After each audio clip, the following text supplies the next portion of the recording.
How did we miss Sheriff Nanos saying this? I've walked through storms in scars and grace, smile through pain with a painted face. They called me too loud, too much, too strong, but honey, that's the reason I belong. Every scar's a scripture, every tear's a hymn. I found my worth where the light grew dim. They tried to break me, but here's a twist. I turned my pain into a clenched fist. I'm an unbreakable woman, born of fire and pearl. I shine like grace in a reckless world. I think it was me. You can test my faith, you can shake my plan, but I'll rise again. Just watch me stand.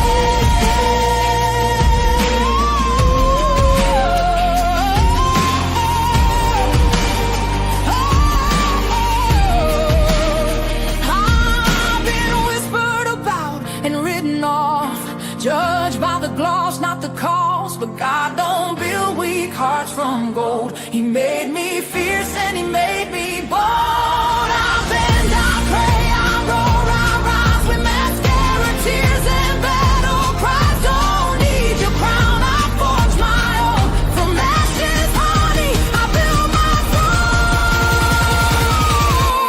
I'm an unbreakable soul, dressed in truth and pearls. The fire don't scare me, it lights my world. You can doubt my voice, but you'll hear my name. I'm holy and hood, and I'm done with shame. For everyone called too much, too loud, too real. You're not to anything. You're exactly what power looks like. I'm an unbreakable soul, through the fight and flame. My scars are stories, my strength, my faith.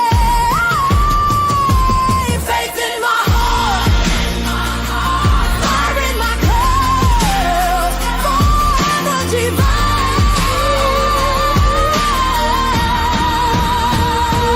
Clutch them pearls. Let's go.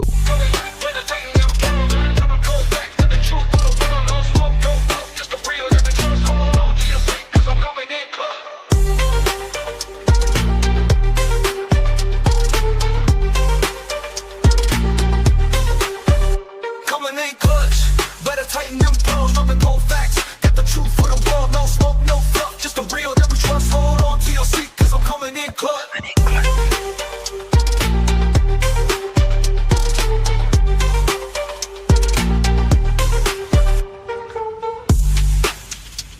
That's amazing, lovies.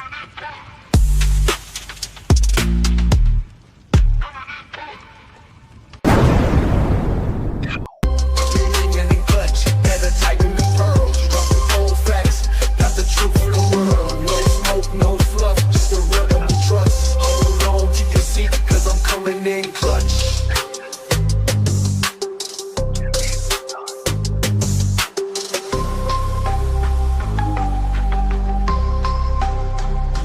Coming in clutch.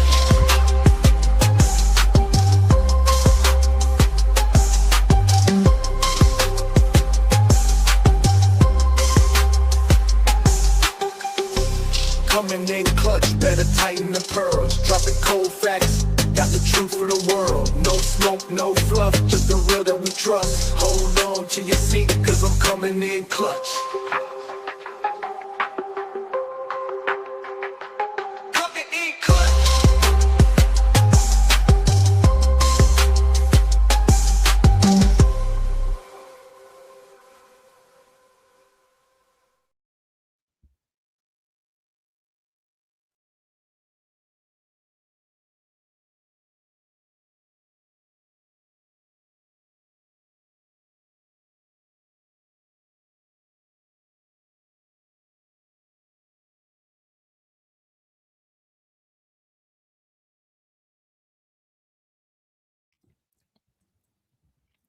Well, hello, everyone. Thank you so much for joining me. Really do appreciate your time.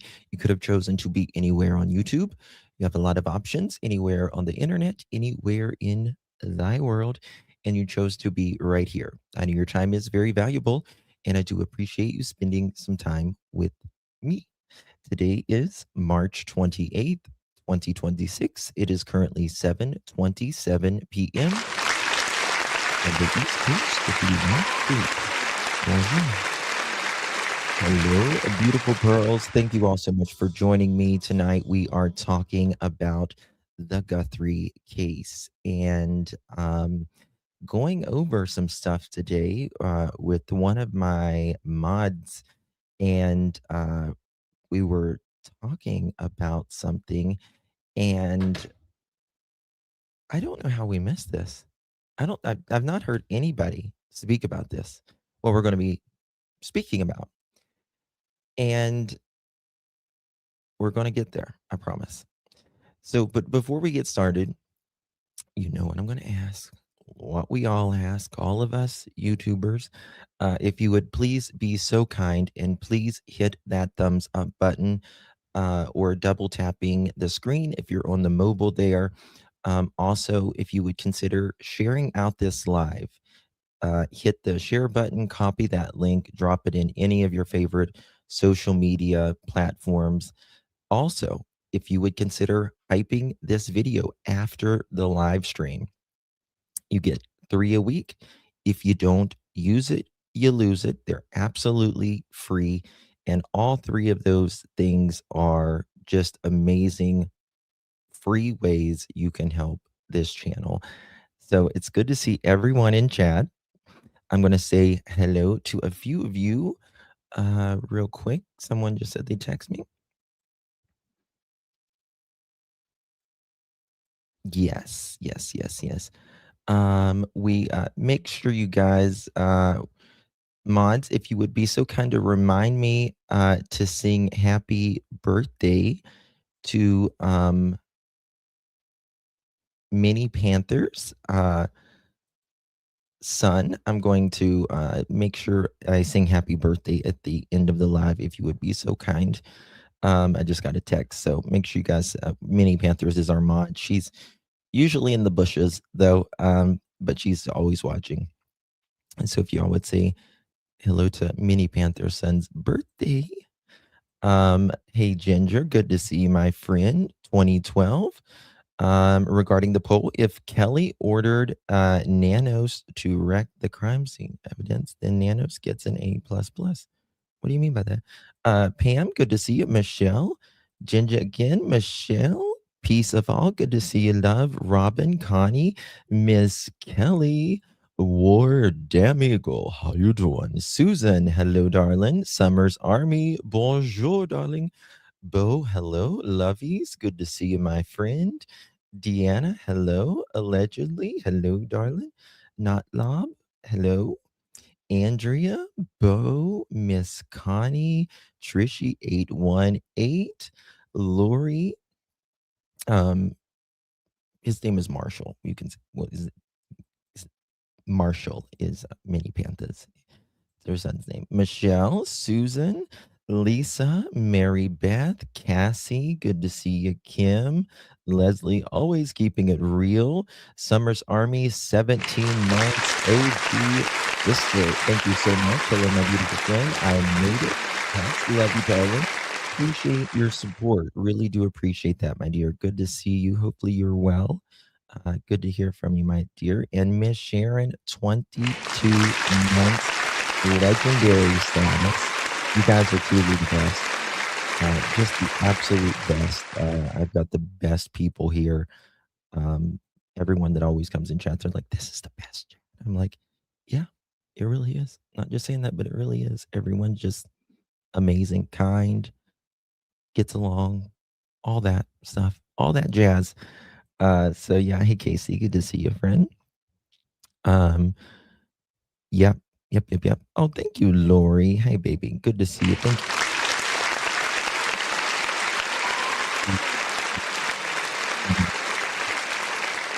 Thank you so very much. Good to see you, love. Yeah. Yeah, Peggy. Jason. Hi, Jason. Good to see you. Michelle. Yeah, it is. Hey, Holly. That's right, War. That's right. We keep it right on target here. Okay, so we're going to start out with something probably every one of you've seen. I know I've seen it. Um, but it's important because of something the sheriff said. And it makes me really wonder about some of the things he said. And even I want to be the first to say I have no idea, absolutely no clue what happened to Miss Guthrie. Have no idea. No clue. However,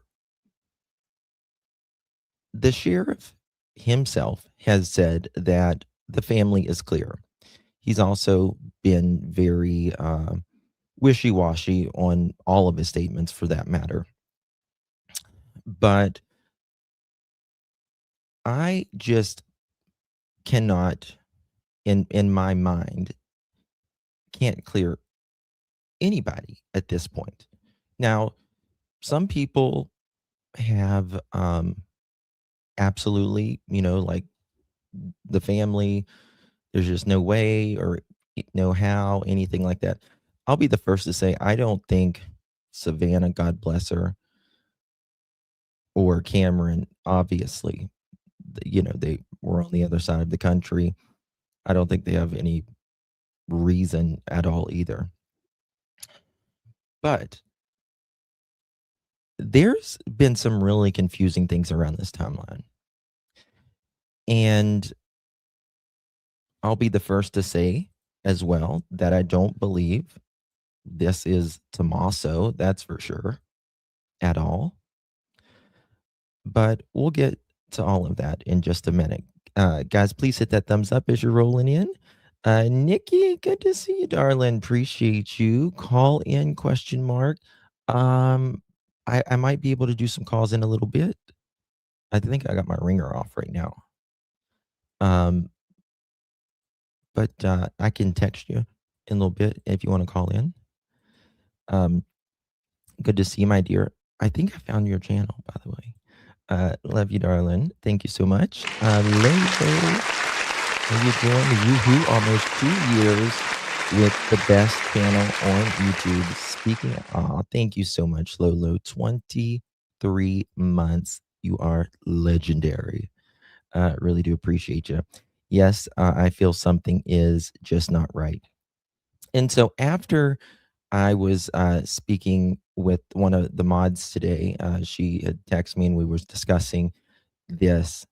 I then turned on Deception Detective, our friend Deception Detective's channel, and it was just like, okay, now I'm not in the, we're not, there's more of us in this boat that has questions, The last thing you want to think is that someone Miss Guthrie knows could be involved, but statistically, that is what it is. Statistically, you're 96% more likely to be unalived or a crime happened to you by someone you know. Family, friends, acquaintances, coworkers, neighbors, someone like that. So, but there's a lot in this case that just goes literally every different direction. Is it connected in one way or another? I don't know. And I usually have a big opinion on things, but this one I really don't. We are going to go to KVOA. Sheriff Nanos, Pima County Sheriff Nanos, Chris Nanos held a news conference regarding the disappearance of Nancy Guthrie. The FBI special agent in charge was there They talked about a possible ransom and $50,000 reward for information regarding to the investigation. Now it's up to like 1.2 million with everything, all the reward. This was, when was this? February 5th. February 5th, 2026. We're now in March 28th. Okay. Few days after she went missing. Okay. Because there's something here. Form your own opinion, do your own research. Obviously, I want to see what you think because he says something that nobody seemed to notice. Chemistry Queen, thank you, baby. Good to see you. Appreciate you. Thank you for still covering, Nancy. Thank you so much, Chemistry Queen. So good to see you, my friend. I really do appreciate you. Thank you so very much for your support. I truly do appreciate you. All right, here we go. It's going to be a couple minutes into this, but so you can remember what it is here. Thank you, Miss Trishy. Right now, we believe Nancy is still out there. Oh, it's low. We want her home. Our department, the sheriff's department, along with all of our partners at the FBI, have been working around the clock. And we just want her home and find a way to get to the bottom of all of this, just as you do. But I have other partners out there who have stepped up, and you've probably noticed them in the last few days, if not the last few hours, and you're going to see more of that. I made a decision to contact our PCRIT team, and those of you not local, that's our Pima Regional Critical Incident Team. It's made up of law enforcement officers. Is it low for you guys on that end? I'm trying to see if I can find another one. Let me know if it's low for you guys on that end. It wasn't earlier for me. I don't know why, but I'm trying to see here. Is it low? Yeah. Okay. I'm looking. Give me a second. This entire valley, Pasquayaki Police Department, Tucson Police Department, Marana Police Department, Oro Valley Police Department, Pima College Police Department, Tucson International Police Department, Sarita Police Department. There's so many of them, and they are going to help us tremendously. And that's really done because we have so much in front of us still, and we're hoping that, you know, I know the FBI has committed a very large number of men and women to partner with us, work side by side with us. We go do an interview, they're going to be there with us. We're going to go look at some evidence or process evidence, they're going to be right there with us. We're sharing every piece of information, all the data we can to get this thing solved. And it's important that my partners in law enforcement know and understand their roles, because it is very large, complex investigation with a lot of moving parts. And we're at that phase now where sometimes we're waiting, right? We're waiting for analysis. We're waiting for lab reports. But even then, when they come back quickly, for example, some DNA, we rushed what we thought was the best target for DNA. We did a rush through and got some of that back. The results were minimal. I think you all know Okay, I got it. Blood on the porch. That was one we did. It came. I can't stand it when it's low like that. I apologize. Let me pop this one up so it sounds a lot better. Okay. It's just a couple minutes into this. This is USA Today. We're going to drop their link right there. Okay. Right now, we believe Nancy is still out there. We want her home. Our department, the sheriff's department, along with all of our partners at the FBI, have been working around the clock. And we just want her home and find a way to get to the bottom of all of this, just as you do. But I have other partners out there who have stepped up, and you've probably noticed them in the last few days, if not the last few hours, and you're going to see more of that. I made a decision to contact our PCRIT team, and those of you not local, that's our Pima Regional Critical Incident Team. It's made up of law enforcement officers from this entire valley.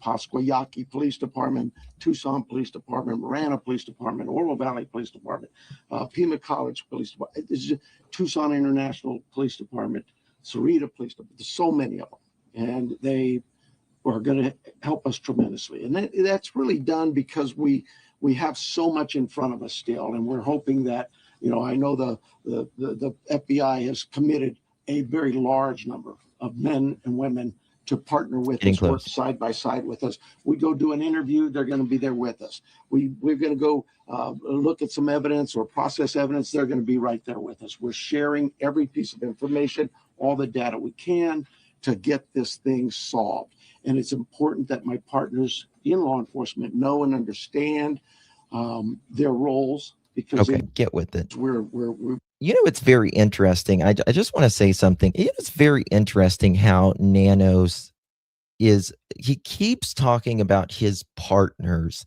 in the beginning about all of this whenever he goes over and over and over about his partners in the FBI and all of that.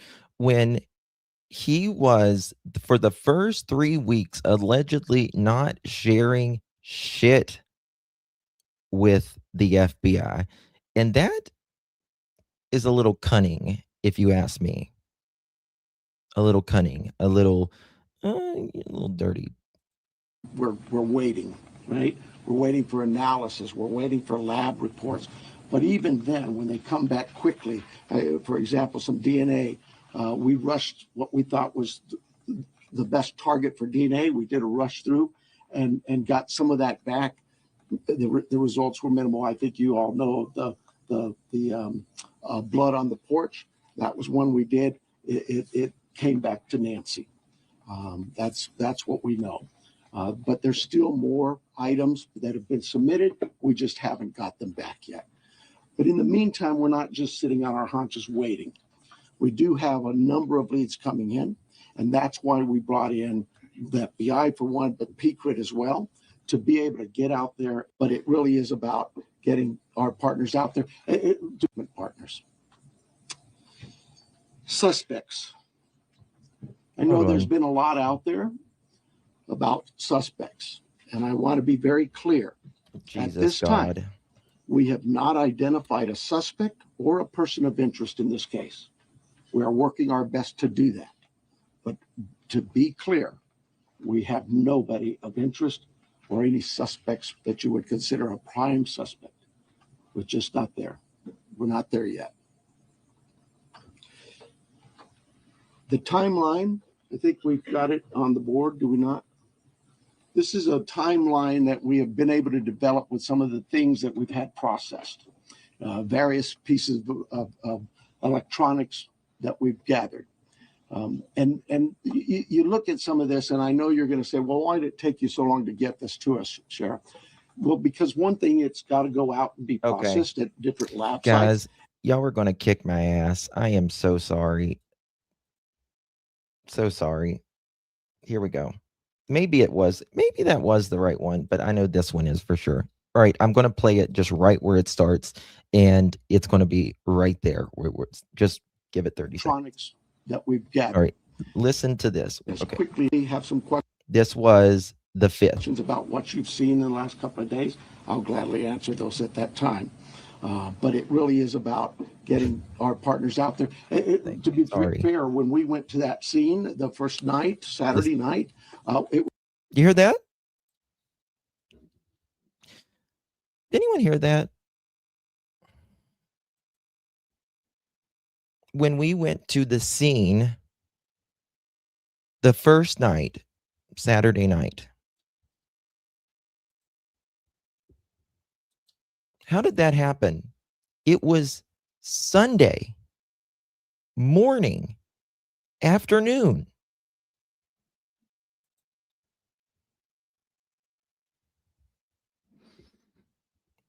Come again? Now, Savannah kind of talks about some interesting things too. Maybe they're both saying it wrong. I don't know. I don't know. But you have to think about this timeline because it was Saturday. Nancy got home 9:30, 9:45, went to bed. Then it's Sunday, right? They don't get to the house till close to like 10 or 11 o'clock. I can't remember the exact timeline. I can pull it up here in just a second. And then the first interview he does outside is like Monday or Tuesday. Monday. This is the second time he said Saturday night. Well, and then I want to let you listen to what Savannah says. Again, I don't think Savannah has anything. I'm not saying anybody has anything to do with it, but there's some weird going on here. Some weird stuff. Oh, thank you, Joanne. Thank you so much, honey. I appreciate you blessing me up so hard and crazy. Thank you, darling. I appreciate you. Very, very kind of you. My love. Really do appreciate you, and thank you for your support and those kind words. Really do appreciate that. May be the only truth he said told. Some guy who called him first. Who was that guy? Just let me just back up a little bit and then listen to what he says. How, and because he continues a little bit more here. Let's go back just a little bit. Every one of them. And so we're gearing up. You probably have some questions about what you've seen in the last couple of days. I'll gladly answer those at that time. But it really is about getting our partners out there. To be fair, when we went to that scene the first night, Saturday night, it was just when we went to that scene the first night, Saturday night, listen. Just us. Since then, the FBI and others have asked, can we go and see it as well? And that's what you've been seeing. But it is a very important case to not just me and my team, but this entire community, all of our law enforcement partners. The public report says Saturday too? Really? I'm going to play the way, because Savannah said something in her interview too. That was just, I'm like, why is everyone talking about like Saturday? It's kind of weird. Because all the timelines just a little wonky, you know what I mean? PGH, how you doing, girl? Thank you so much. Appreciate you. 9 months. Legendary. We made a baby together. A boy or a girl, you tell me. Hi, late, but I made it. Love you, Justin Mods, beautiful pearls. Love you too, Miss PGH. Thank you so much for your support, my love. Good to see you. I thought it was early Sunday morning. Yeah. And then there's some more things that we were covering last night that I've also thought about since then that still makes it very odd. There's some odd things here. Suspects. I know there's been a lot out there about suspects, and I want to be very clear. At this time, we have not identified a suspect or a person of interest in this case. We are working our best to do that. But to be clear, we have nobody of interest or any suspects that you would consider a prime suspect. We're just not there. We're not there yet. The timeline, I think we've got it on the board, do we not? This is a timeline that we have been able to develop with some of the things that we've had processed. Various pieces of electronics that we've gathered. I don't know, catch up. And you look at some of this, and I know you're going to say, well, why did it take you so long to get this to us, Sheriff? Well, because one thing, it's got to go out and be. And see, you see what he says here? Well, why did it take so long? Because everyone was asking for days, a timeline here, right? everyone's like, where's this timeline?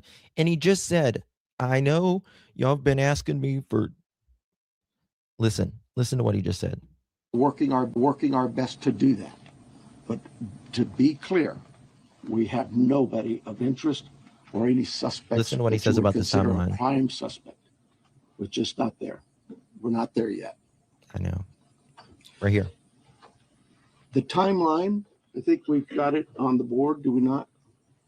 This is a timeline that we have been able to develop with some of the things that we've had processed.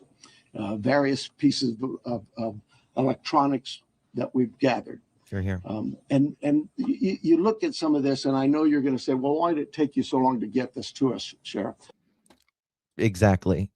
Why did it take so long for you to get this timeline to us? And you're saying Saturday, and other people are saying Saturday as well. Well, because one thing, it's got to go out and be processed at different lab sites. And sometimes that doesn't even make any sense. What has to go out? I mean, I understand you got to send tests in and all that. I get it totally. But what does the timeline have to do?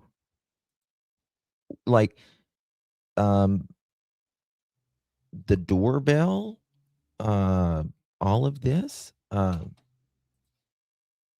stuff comes back to us, and like you, we have questions, and we say, wait a minute, what is this about? What about this? Could it be that? And so it's sent back, or it's sent somewhere else. So, and that's happening with all of the things we see, that process, that review, and that questioning of, all right, what is it we're looking at? So I'll go over it with you. You can see it on the board there, but at about 5:32 p.m., these are approximate times. 5:32 p.m., Nancy travels to her local family's home for dinner and playing games with the family, just visiting. At 9:48 p.m., which is very consistent to what we were told by the family, that Nancy was dropped off at home. And we know that because we have a garage door open at approximately, I can't stress that enough, at approximately 9:48 p.m. 9:48. Deb, thank you so much, babe. Appreciate you. I love you too so much. Love you, Justin. Love you too, Miss Deb. Appreciate you. Thank you so very much for your support, my love. Good to see you. Almost sounded like he had to like check in with someone else. Like, I understand you might have to get some data back on what something, something disconnected, but it doesn't take long to do something like that. It takes hardly any time. At 9:50 p.m., that garage door closes. It is that time we assume that Nancy's home and probably going to bed. Sunday morning, early morning at 1:47 a.m., the doorbell camera disconnects. At 2:12 a.m., software detects a person on a camera, but there's no video available. They have no subscription, and therefore it would rewrite itself.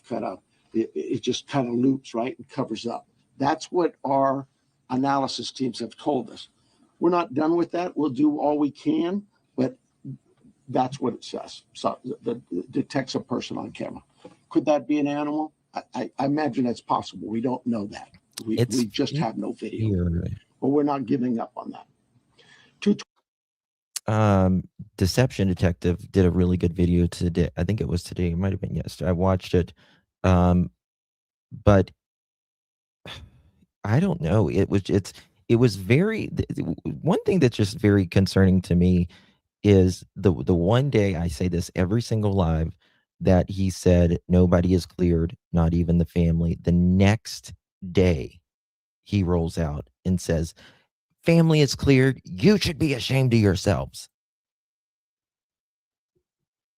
Excuse me, Mother Chicken, you was the one in their home searching over and over with flashlights and Agent Blue and all of that, taking card tables out and evidence bags and checking cameras, talking to neighbors, taking their car longer than anybody. You know what I mean? 28. Nancy's pacemaker app I do shows that too. it was a disconnect I do from too, the Lovey's phone. house. I do too. I can't help it. I believe that. And at 11:56 a.m., the family checks on Nancy and discovers her missing. And at Exactly, 12:03 Amber. p.m., 911 is called in to the Pima County Sheriff's Department. I believe it's about approximately 10 minutes later, 12 minutes later, our patrol teams arrive. They see the scene, and we start our response with our search and rescue. Okay. Don't forget about, I need to talk about 10 minutes. 10 minutes, because that was going to be the title of my live stream today, but I changed it. So, you know how, like, obviously someone called Annie and Tommaso and said, "Hey, your mom didn't show up. Like, that's really weird. Can't get a hold of her." All of that, right? Like, that's a normal, like when you can't get a hold of someone, you'll call someone else. Just like the lady did, her friend, we'll just call her the church friend, called Annie and said, "Hey, your mom didn't show up. That's really weird. Is everything okay?" And then I'm sure Annie and them maybe called Nancy. If they didn't call Nancy, that would be a really weird thing, if you ask me. But let's think about another thing. While Nancy, sorry, not Nancy, while Annie and Tommaso were driving over there, it's about an 8 or 10-minute drive. We don't hear anything about Annie calling Savannah or Cameron or anyone else. Why? Because I don't know if you're going to, like, before I would go over there, right? Like, even if the friend called me, I would go call my sister and say, "Hey, have you talked to mom?" Or my brother, "Hi, have you talked to mom?" Right? Uh, when's the last time you talked to mom? But we don't hear that from them. The next thing we hear is that they got there, they called 911, and then Annie is talking to Savannah. Savannah said, "Have you checked the hospitals and all of this?" No. Yeah, we checked all the hospitals. There's like, I think 9 or 10 in the metropolitan area of Tucson. I would call my brother ASAP. Mhm. I mean, it would be, 10 minutes in a like, if you think something could be going on, usually double check with everyone first. Usually you're like, "Let me call my sister or my brother, maybe even a neighbor, and say, is mom over there? Mom over there?" I would be calling that's what we do.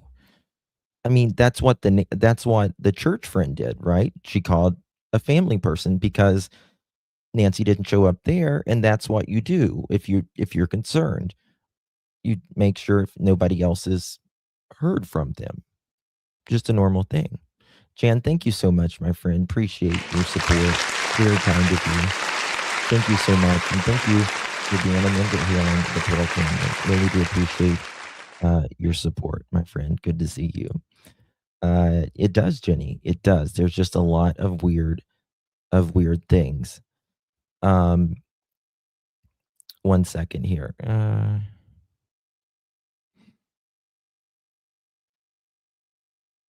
Give me a second. Okay. I need to play something. Teams and our detectives from homicide and various units. In fact, every unit here, I think somebody questioned, how come there's an ICAC member out here or this member? Everybody in our criminal investigations team is a part of this team and part of this investigative effort. Okay. With that, this is the other point I was going to make. I mean, put a 1 in the chat. Well, let me do it. Let's just do a poll. Do you think family had access to indoor cameras for Nancy's safety?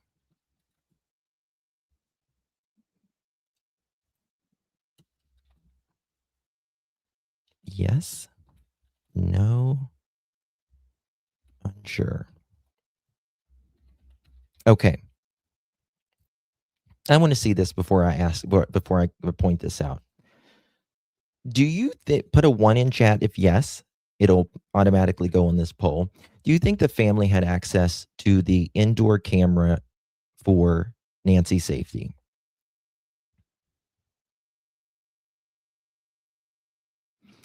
I do. I personally do.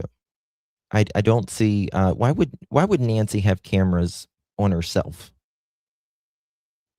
She's 84 years old. And I'll tell you another reason why I think that. Because Savannah, in her interview, said Nancy, that Nancy wasn't getting along too well. I'm paraphrasing here.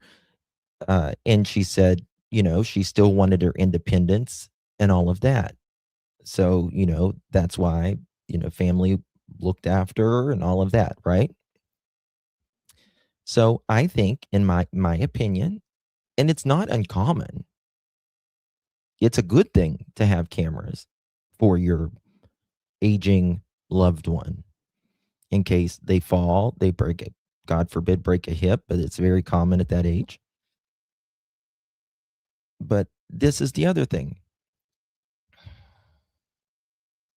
I just don't see Nancy, in my opinion, the type that's getting on her phone to look inside of her house.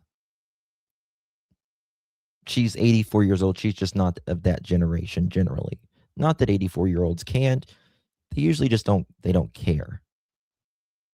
Right? There are.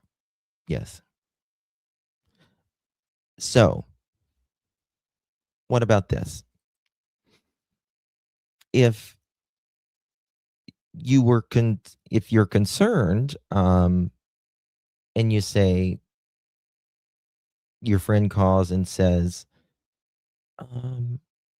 we not, your mom didn't come over.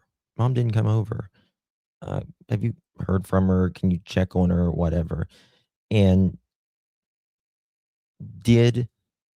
you would have thought, and maybe they did, I don't know, that family members would have, if Nancy would have left or been taken out in an ambulance like they was thinking in the beginning, you would think that there would have been an alert or something on the camera. But more than anything, regardless, you can view those cameras live. Subscription or not, you can view those cameras live. And I would have checked on those cameras as well before I went over there. Right? before I went over there, just to see if mom was up in the house, walking around, maybe, or, God forbid, fell or something like that. So there's that. Because there was PK. Because there was the cameras. Yeah. Let me make sure.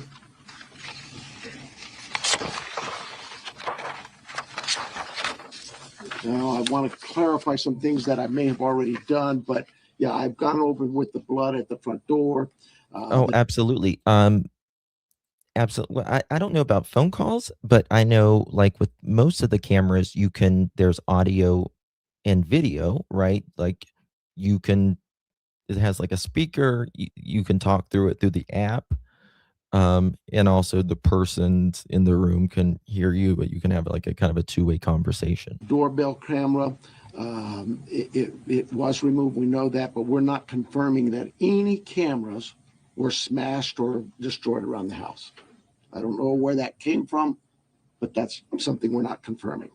The car, the car that was at the home, it's just standard investigative practices. It's part of the search warrant scene, court orders. We pull it out of there and do our scene processing with the vehicle.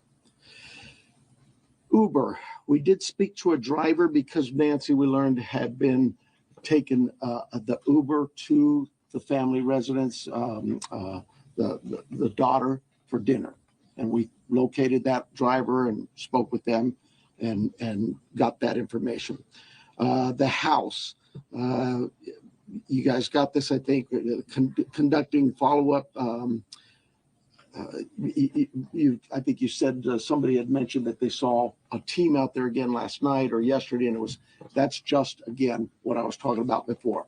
Our partners. Question, even if you don't have a subscription, right? Even if you don't have a subscription to like your Ring doorbell camera or whatever, when there's motion, it will still have a log, right? Mods, can y'all drop my email address, please? Appreciate you. It'll still have a log that there was motion detected, right? About what time?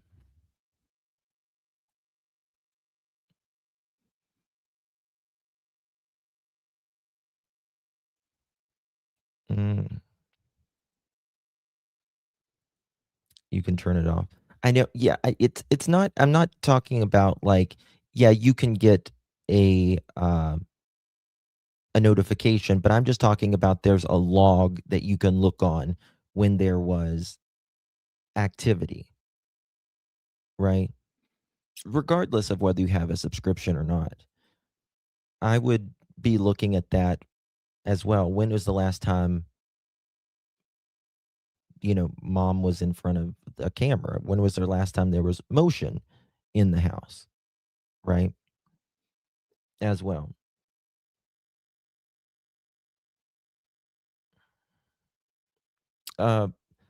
This is the thing, Don. Most people don't have a subscription. Most people don't have a subscription. Right. It's not about having a subscription. I mean, it would make it easier, hell, yeah. But it's not about the subscription, it's about the log. There's still things you can do, you can check on. Hamid, thank you so much, my friend. Appreciate you very, very much. Good to see you. Thank you. Okay, now I want to show you. Let me play this 1 second. I got to pull something. Wanted a chance to see it. One second. Thank you, Hamid, examine things themselves, and more importantly, it's just we're constantly following up on things and go, hey, what about this? So we want to go back and check on some things.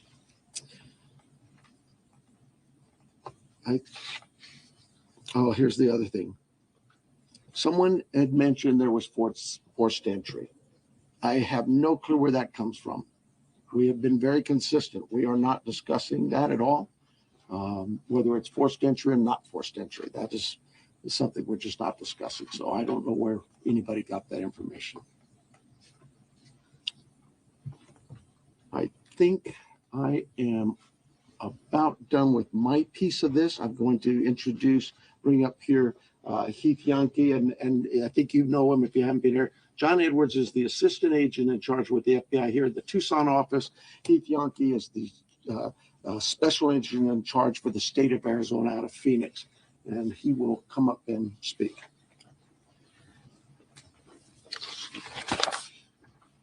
Thank you, Sheriff. Hello, I'm Heath Yankee, the special agent in charge of the FBI's Phoenix Division. First, I want to let the Guthrie family know that our hearts are heavy for them. After seeing your message last night, it is clear that you and your family are in pain. Please know that we are doing everything to bring your mother home.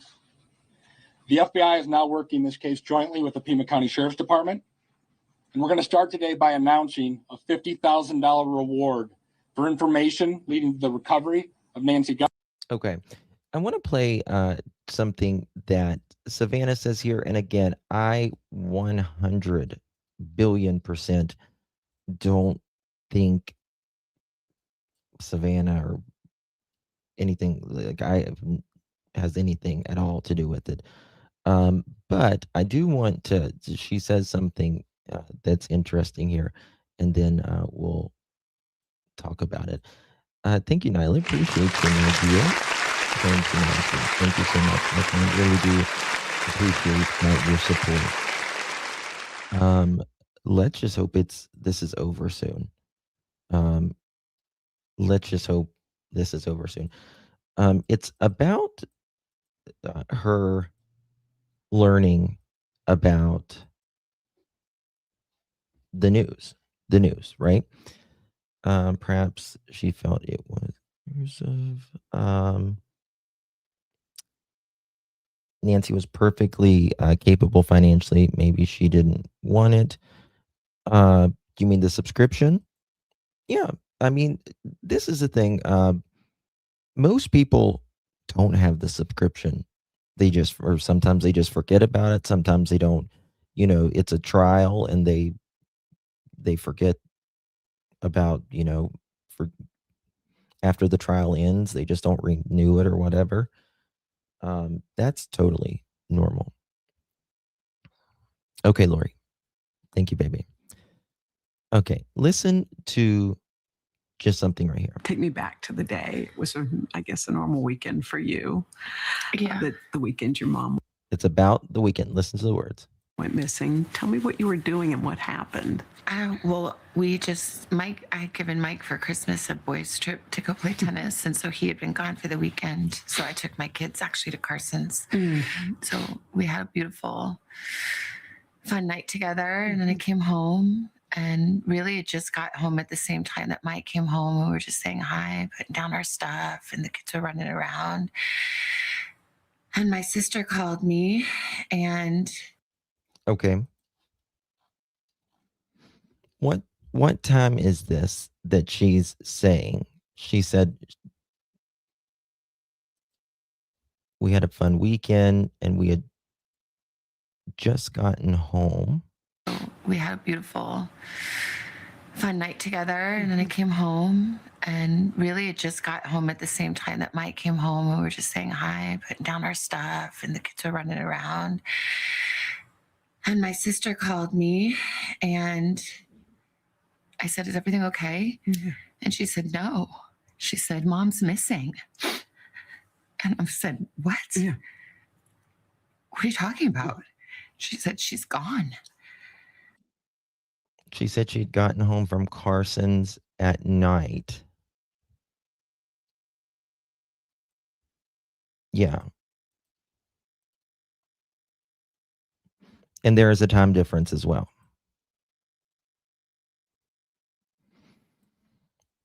Yeah, that's what yeah. There's just some, I don't know if it's just misspeaking or what, but it just feels, there's just a lot of, and again, I feel horrible for Savannah. My heart literally breaks for her. went missing. Tell me what you were doing and what happened. Well, Mike, I had given Mike for Christmas a boys' trip to go play tennis. And so he had been gone for the weekend. So I took my kids actually to Carson's. So we had a beautiful, fun night together. And then I came home and really it just got home at the same time that Mike came home. We were just saying hi, putting down our stuff, and the kids were running around. And my sister called me and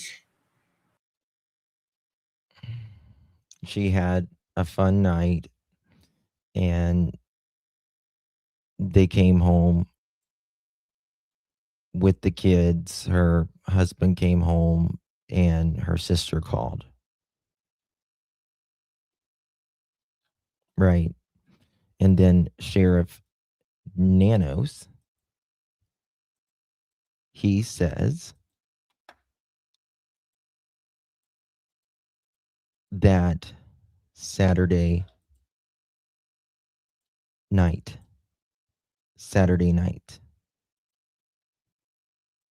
and let me see here if I can find it maybe.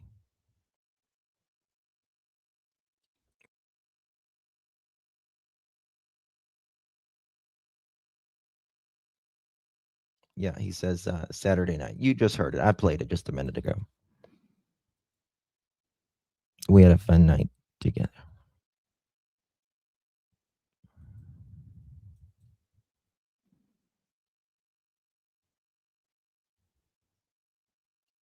It could be. It could be.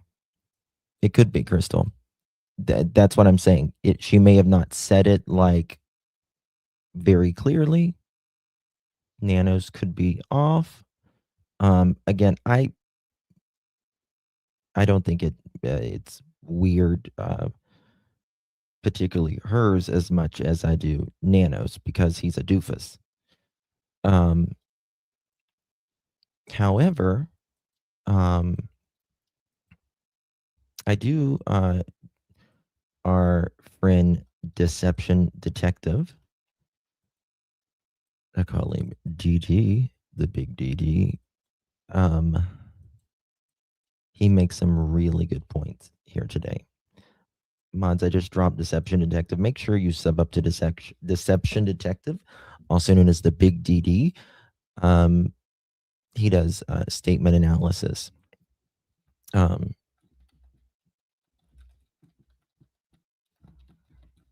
And become a member over there if you can. He would appreciate your support, I'm sure. And he's got some really good members only videos as well. Okay. Oops. Here we go. Watch this. Let me find it here. That it was somebody in your family. How did you weather that? it's unbearable and it piles pain upon pain. There are no words. There are no words. I actually agree with Savannah. There are no words to refute the speculation about her family, because if there were, she would have called it false or defamatory, not irresponsible. Irresponsible is just a vague, manipulative word. And unfortunately for her, Sheriff Nanos, and anyone else who uses it without backing it up, I don't like being manipulated. So in today's video, let's break down Savannah's Bombshell Today Show interview and count all the other red flags to figure out what's actually going on. I'm Deception Detective, an attorney trained in statement analysis. You know what concerns me is, and I just have to be real with you guys. I always tell you my opinion, and I'm just as confused as everyone else. But what bothers me is it feels like there's some gaslighting going on here. And I never want to tell my subscribers how they should feel or believe or think or anything. Like, a lot of creators are like that. But I don't want to be that person. I just give you my opinion. I present it to you. And that's that. What feels weird to me in this is all of the searches, the keeping the car the longest, the, you know, even them not Savannah being the only one that speaks out, taking evidence out of the home multiple times, the FBI and Pima County going to the neighbors' houses, checking their cameras, running over there one day, all that stuff. And seems like in my opinion, some inconsistencies. And then the sheriff says everyone is a suspect. And then after that, literally the next day, it feels like there's some pressure put on the sheriff's office. And it's, oh no, you guys should be ashamed of yourself. Right? After the news, after you are keeping the family's car longer than anybody, you're going in the home multiple times and doing all of these things. And the people are just reporting on it, right? They came out with a couple bags or whatever. That doesn't make them that they did anything here. It doesn't make anybody did anything. But like there's just like gaslighting by this sheriff. And like, Doofy, you don't get to say how someone should feel. You don't get to say that whenever you're doing these procedures and absolutely contradicting yourself with everything possible. So it feels like a lot of gaslighting, and I actually hate the word gaslighting, but that's exactly what it feels like. And so to me, it feels like there's some pressure being put on Nanos that no.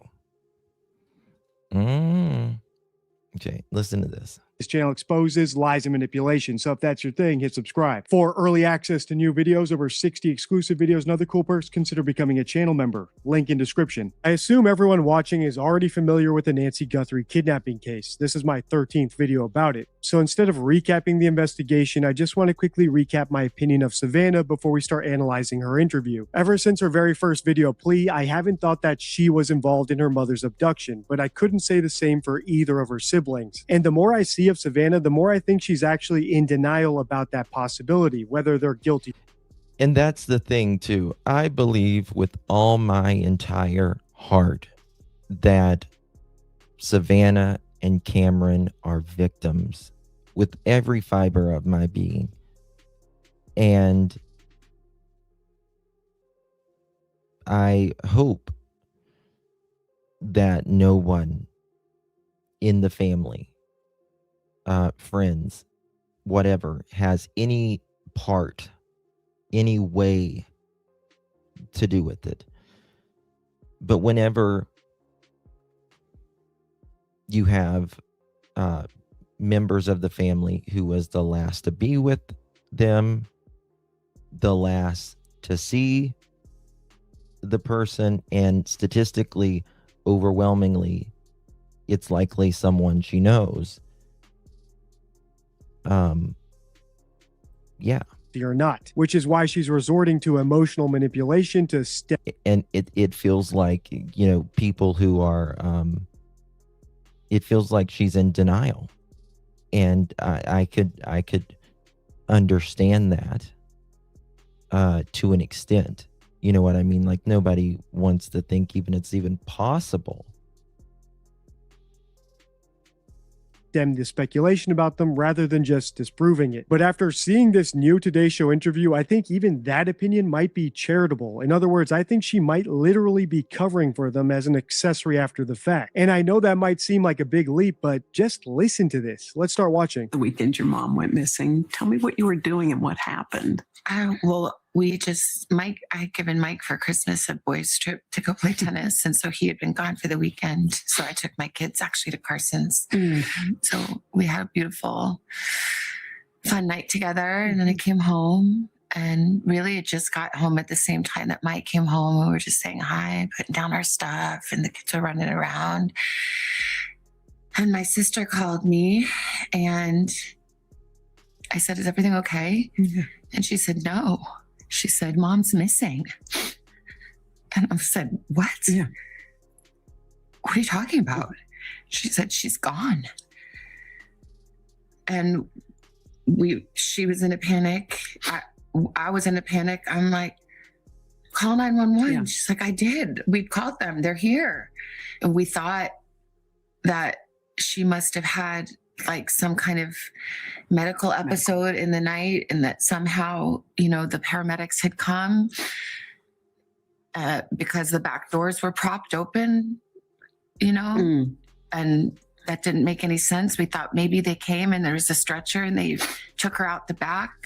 The ultimate sign of a hoaxer is knowledge beyond the facts, like how Annie and Tommaso somehow knew that Savannah didn't know where Nancy was. Remember, she didn't say they called her and asked her if Nancy was with her, or if she knew where Nancy was, or if she'd heard anything. They called her and informed her Nancy was gone, after calling 911 and even waiting for 911 to arrive. Now, is that proof that Annie and Tommaso are hoaxers? No. After all, in statement analysis, we need multiple signs of deception before we can make that conclusion. And this is just hearsay. After all, it's all according to Savannah. But the fact that she doesn't seem at all concerned or suspicious about their unfounded knowledge is what really concerns me. She's constantly telling the public how no detail is too small, yet glaringly suspicious stuff like this gets dismissed out of hand. Even worse, if you insist that it's important anyway, you get called cruel and irresponsible. Now, that could be explained by denial. As I said in the intro, Savannah doesn't want to believe that her beloved sister Annie and brother-in-law Tommaso could have done something wicked to her mother, so she chooses to ignore any evidence that might suggest it. And even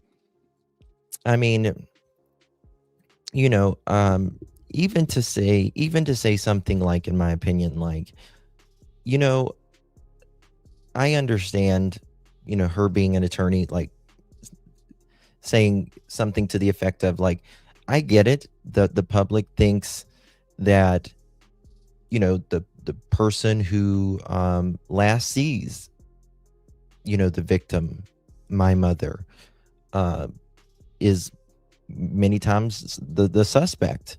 And I understand that they've went to my brother-in-law's and sister's house multiple times, and I get that. But I'm just telling you, in my opinion, I cannot see them doing such a thing. You know what I mean? And again, it feels like there's just a lot of denial there. You know what I mean? Donna, thank you so much. Really do appreciate you, my friend. Welcome to the Pearl family. I hope people are paying attention to this. Welcome to Clutch Them Pearls. Yeah, you're in the So I was muted. Thank you so much, my dear. Really do appreciate you. Y'all welcome Donna and Michelle. Thank you so very much, my friend. Savannah asked Senator Mark Kelly about nanos. Kelly told her the family was in good hands. Senator Kelly should have never did that. Yes. Yep. I think she called him before she did anybody, didn't she?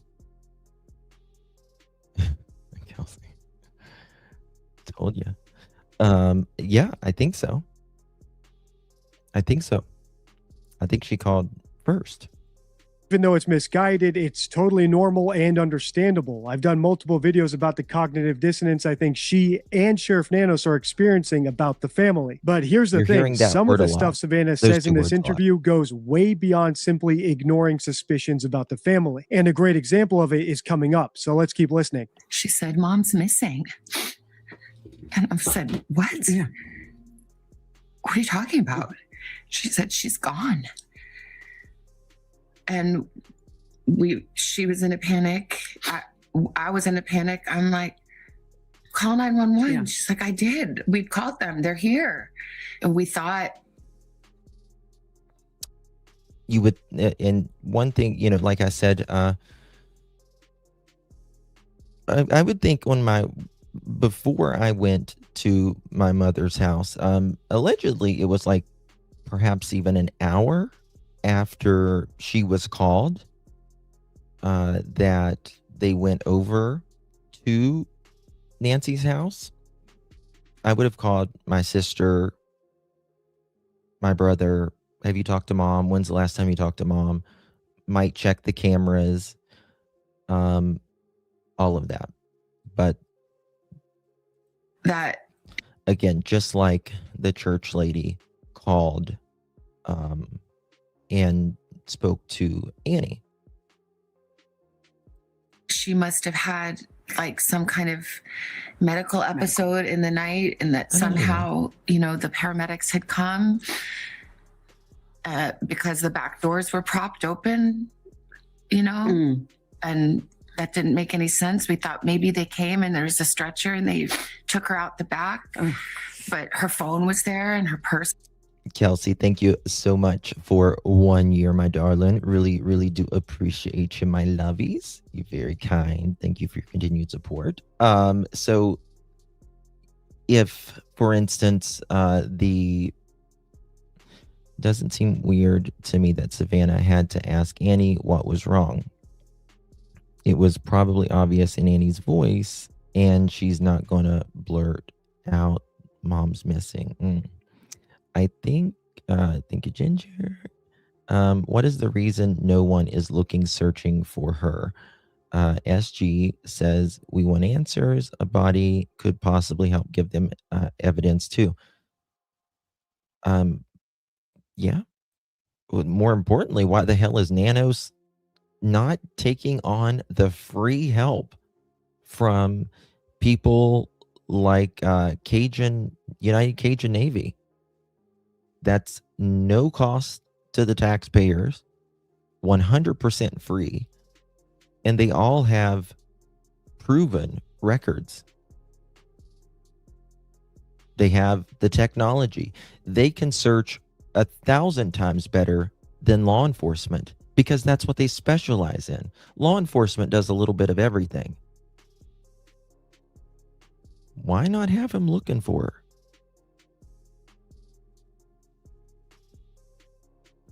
I don't think Nanos is involved. I think he's a doofus, and I think he might be pressured in certain things, but I don't think Nanos is involved now.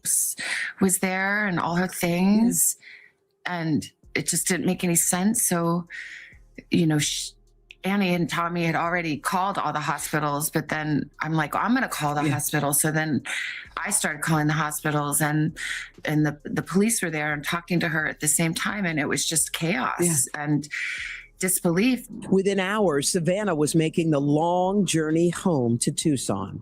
You saw Annie and Cam when you got. I don't, I mean, you could say that for this guy is a genius as well. If that's, people thinks it doesn't, people's got to be a genius to get by from like the FBI and Sheriff Doofy. It certainly doesn't with Sheriff Doofy. Look at him. But anyway, it has a lot to do with, in my opinion, I think we would be a lot further down the road if Sheriff Doofy, also known as Sheriff Nanos, would have given information in the first 3 weeks of the investigation and sent it all to Quantico, the FBI laboratory. I think we would be way further ahead. The first 48 to 72 hours is the most critical time in an investigation. That's when things are fresh, right? That is the beat of the investigation. And whenever you don't get the 72 hours back. You don't get it back. Cameras rewrite themselves, all kinds of stuff. So sometimes people get lucky as well. Yeah. To their house. Tell me about that moment. Just disbelief and hugging each other. Yeah. And I think we were on the phone with the sheriff and trying to, really make clear from the very early moments, Annie and Tommy were saying this isn't that case that you are used to, where someone wanders off, she can't wander off. Mhm. My mom, her This isn't that kind of investigation that you're used to. You know, she can't wander off. And remember, Savannah said on a good day, she could walk to the mailbox. Most days she couldn't. Right? And you know, I think I think that's a very common thing to say. Listen, this isn't like this person for whatever reason, right? Deb, thank you so much, my love. Appreciate you. I apologize. My company just left. Jumping in now. Love you guys. Sorry. Oh, you're good, babe. Thank you so much. Hope you had good company. Thank you so much, honey, for your support. Karen, 23 months, legendary status. Much love to you, my friend. Appreciate you very, very much. Sounds like she was trying to convey this is a serious situation. I agree with that. There's a lot of she was in different weird tremendous things pain. Her back was very bad. You know, she was trying to, on a good day, she could walk down to the mailbox and get the mail, but most days not. So there was no wander off. And the doors were propped open. Yeah. And there was blood on the front doorstep. And the Ring camera had been I feel really yanked bad for off. Savannah. And so we were saying, this is... Yeah. Do something. This is not Feels like denial, okay. Yeah. This isn't... Something is very wrong here. Yeah. I agree. I actually think there's a lot of things wrong here. So let's go through them one by one. First of all, whether she's guilty or not, it is suspicious that Annie called the police and every hospital in town before it occurred to her to call her siblings. And even when she did call them, she was only calling them to inform them that their mother was gone. She had... Yes. So you called the hospitals before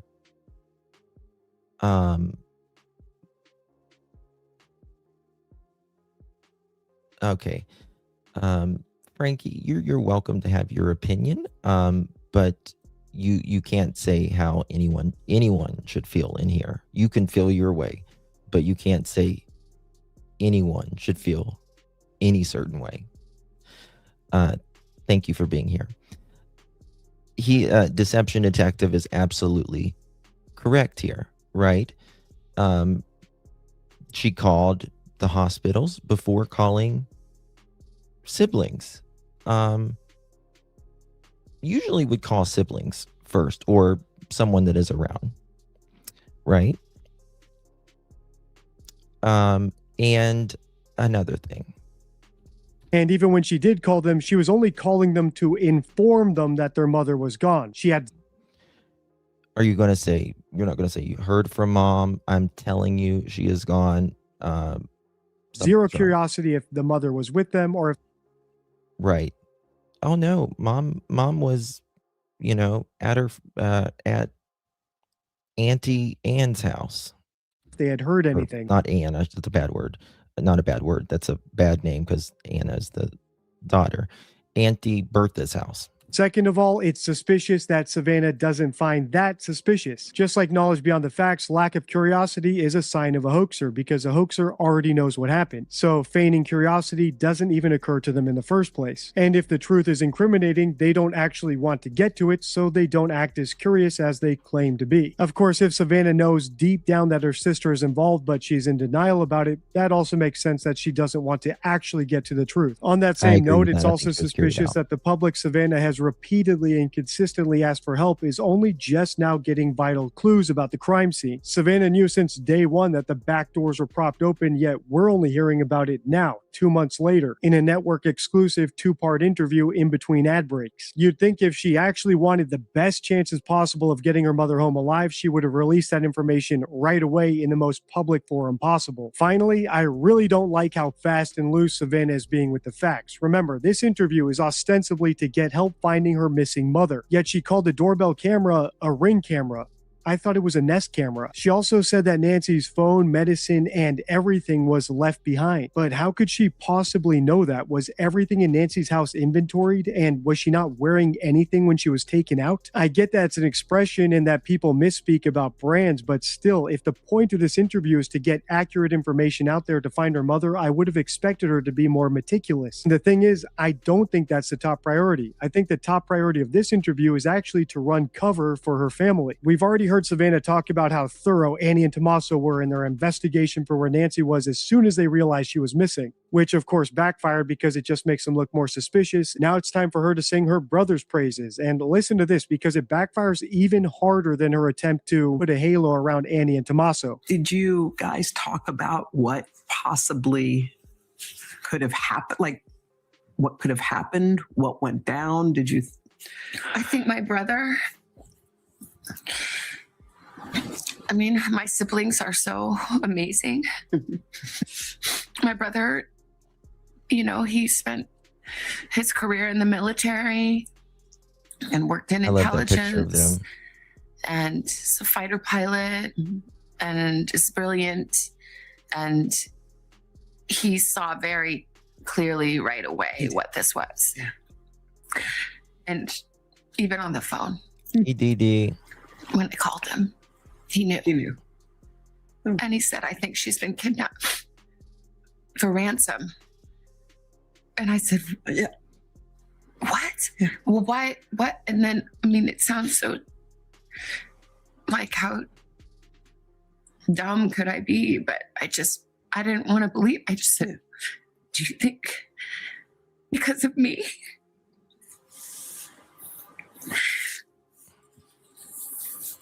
And he said, I'm sorry, sweetie, but yeah, maybe. But I knew that. You did. I hope not. I don't think it's I because mean, of we you, still Savannah. don't know. Mhm. I don't Honestly, think it's we don't because know of you at anything. all. We don't know anything. So I don't know Yeah. that it's because she's my mom and somebody thought, Mm. oh, that girl, that lady has money, we can make a quick buck. I mean, that would make sense, but we don't know. But yeah, that's probably, which is too much to bear. To think that I brought this to her bedside, that it's because of me.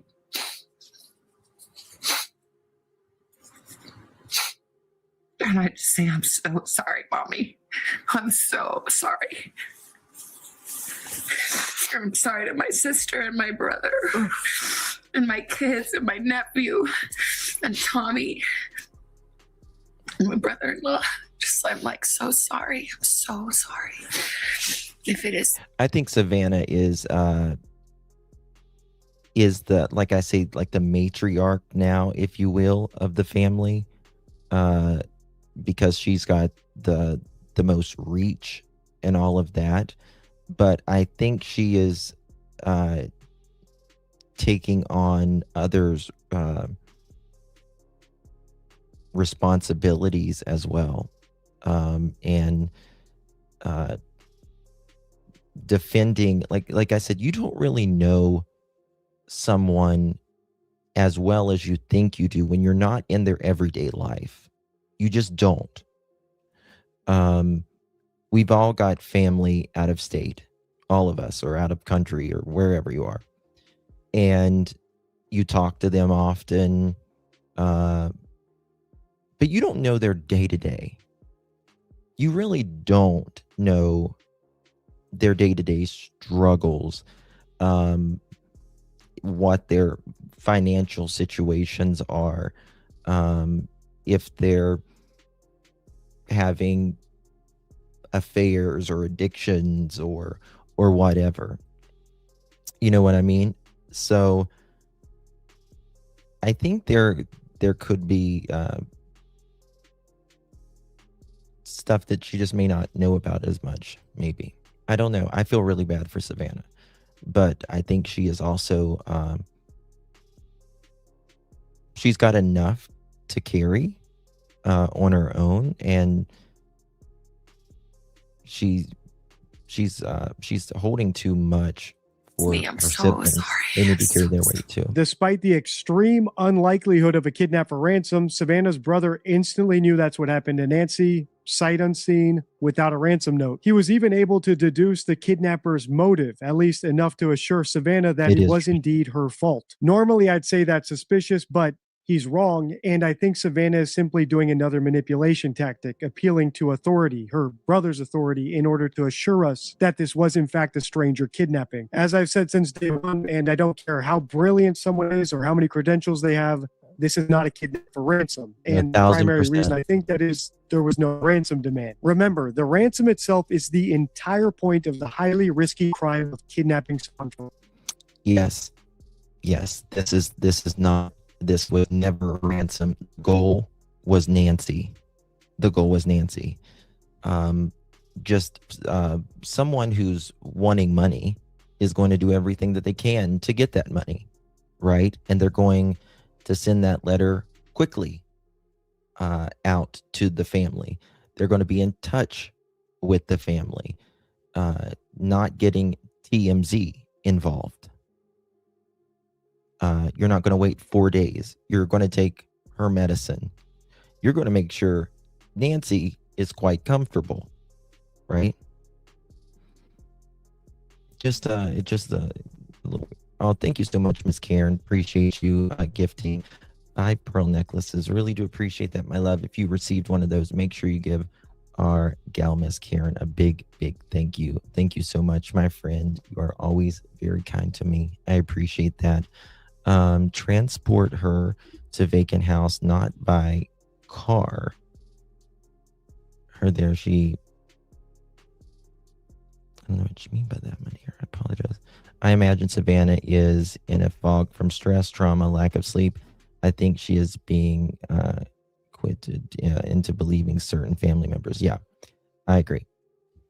Ransom. It's not the sort of thing a kidnapper You just just don't wanna- leaves up to chance. So if there's any debate at all about a ransom demand's authenticity, it's probably fake. No, what really jumped out to me here was Savannah's survivor's guilt because she seems to be the only family member experiencing it. She feels guilty over the mere possibility that her fame might have contributed to her mother's demise. And she's preemptively apologizing to her mother, her brother, her sister Annie, and even Annie's husband Tommaso, who comes up a lot in this interview. I haven't seen any of them make similar apologies or concessions, even though that's a perfectly normal thing to do in this situation. After all, Tommaso and Annie are the ones who kept an 84-year-old woman who can barely walk to her mailbox out late at night and then dropped her off home all alone. They don't have any survivor's guilt about that, rational or irrational. Maybe they're all just cold, callous people except for Savannah. After all, I don't think I could tell a sibling of mine that my parents' kidnapping could have possibly been their fault, even if I thought it was true. Or maybe, and this is something we see all the time with hoaxers, they're too afraid to even make a small concession, even if it's something that people. But I will say, I think it might be a little different in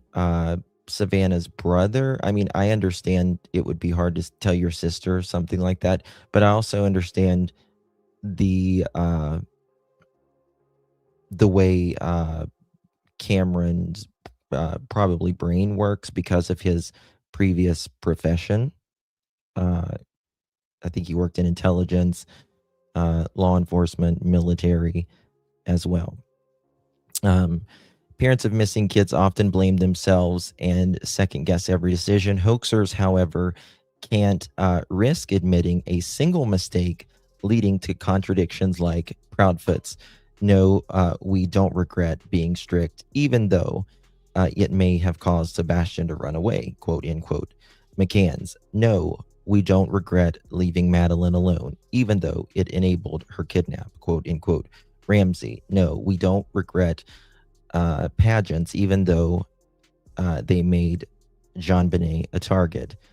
Jen Soto, no, I don't regret letting my boyfriend drive Madeline, even though she's now missing. People normally do because they know they're already on thin ice. Kind of like how Kate and Jerry McCann always defend leaving their kids alone in the hotel room in Playa de Luge, even though that directly led to Madeleine's quote-unquote kidnapping. Or how John Ramsey supposedly thinks a deranged person who's attracted to children kidnapped his daughter JonBenet, yet always defends putting her into pageants. He has zero sort of survivor's guilt or remorse about that, since that's probably where such a deranged killer would have discovered her in the first place. At this point of the interview, I'm still willing to give Savannah the benefit of the doubt and say she's in denial, but there's a thin line between lying to yourself and actually lying to the public, whether it's through commission or omission, and I think she's getting very close to that line. And later in this interview, I think there's some examples where she actually does cross it. If it is me, I'm so sorry.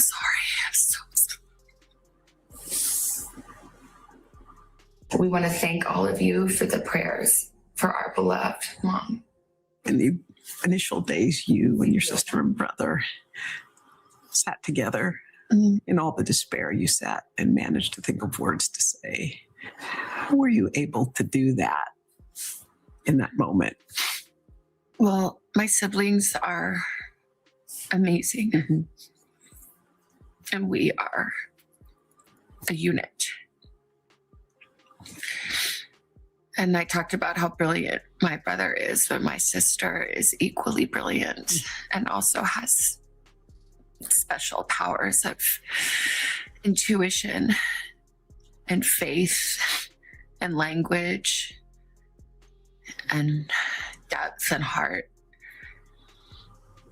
And I feel like we came together with all these beautiful gifts that came from our mom and dad and from God.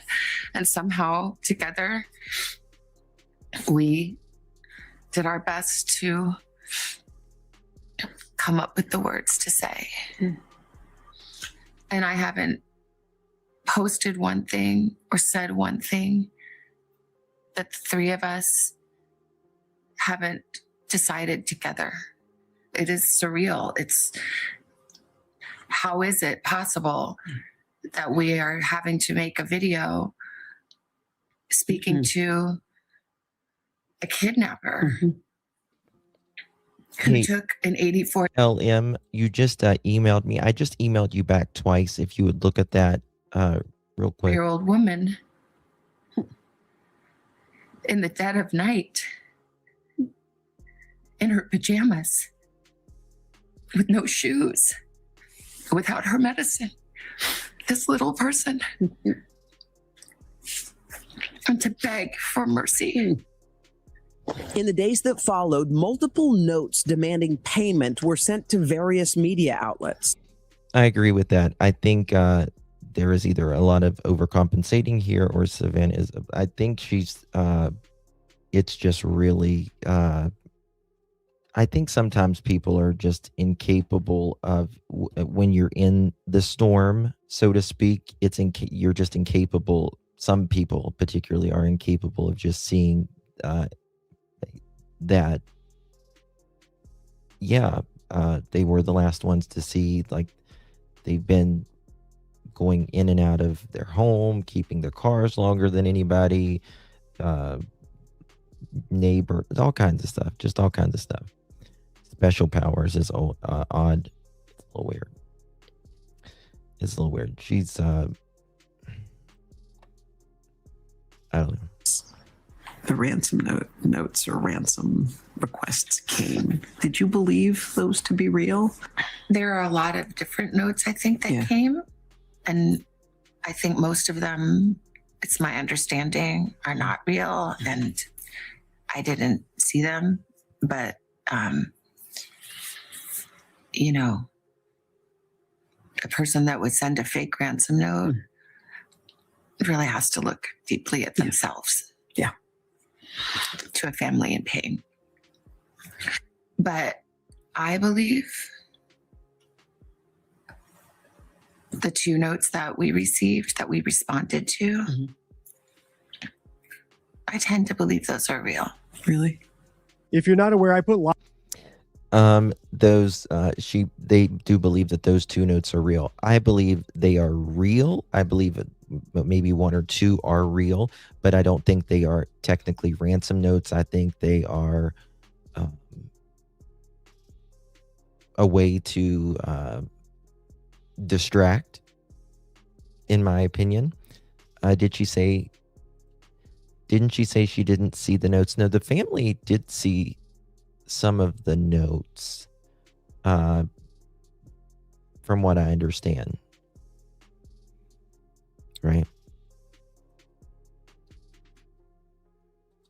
Lies into three buckets. There's lies of commission when someone fabricates something whole cloth. There's lies of omission when someone leaves out key details. And finally, there's the most sophisticated type of lie, information treatment. That's when someone tells the literal truth, but in a misleading way. This can be done by juxtaposition, by putting one thing next to another thing and implying that there's some sort of relationship between them. Selective word use, imagery, the ways you can do this are endless, and that's why it's so nefarious. Here, Savannah talked about Nancy being taken out of the house without shoes, but if the video we've seen of the kidnapper is the only available video, there's no way for her to know that, unless of course they inventoried all of her shoes before and after she was kidnapped. But even that Right. wouldn't allow us to say she was shoeless, because the kidnapper could have brought some sort of outfit or clothing that he wanted her to wear. I can't say for sure because I don't know what happened, which makes me wonder how Savannah and the rest of her family are able to make such categorical declarations. She didn't have shoes, the person towered over her in her bed, she was kidnapped for ransom before any of the ransom demands, whether they're real or not, were received, and so on, even down to the very first calls Annie made to Savannah informing her that their mother was gone without even asking if Savannah knew about it. And on the Yes. Dee Dee makes a lot of very valid points there. Guys, make sure you sub up to our friend Deception Detective. Mods are dropping that link in chat, and I'm dropping that as well. I'm going to put that link in the description. Okay. It's in the description as well for the replay crew. Make sure you go over there and sub up and become a member of his good. Thank you for subbing. You'll be very pleased. Consider becoming a member over there and giving him your support if you can. You're able to. 1 second. Is the online church on Saturday afternoon or evenings? I don't know if they have a Saturday service. I can't remember. Someone just messaged me that. All right. Give me 1 second. I need to pull something up because someone's asking me about something. Around us. So as you enter off of the street into that brush, you can't see much further than a few feet in front of you with everything that's around you. That's a challenge for these search and rescue teams that are out here. But it's interesting to note that we're told the detectives that are on this case are the homicide investigators, but this is a missing persons case. This was February 2nd. The Pima County Sheriff's Department helicopter flies just above the palm trees of Nancy Guthrie's Tucson home. The mother of Today's Show anchor Savannah Guthrie didn't show up for church Sunday, so family called authorities. Inside her home, Pima County Sheriff Chris Nano said there was evidence of a crime scene. Her phone, wallet, and keys were still inside the home, but she was missing. Okay. 1 second again. Called authorities. Inside her home, Pima County Sheriff Chris Nano said there was evidence of a crime scene. Her phone, wallet, and keys were still inside the home, but she was missing. Monday morning, the search was paused. And everything we've thrown at this, they're going to step aside. We'll call them out again if we need to do more searching. But right now, we don't see this as a search mission as much as we do a crime scene. By Monday afternoon, though, the search picked back up with deputies. Did you hear that right there? We don't see that this is a search mission more than it is a crime scene.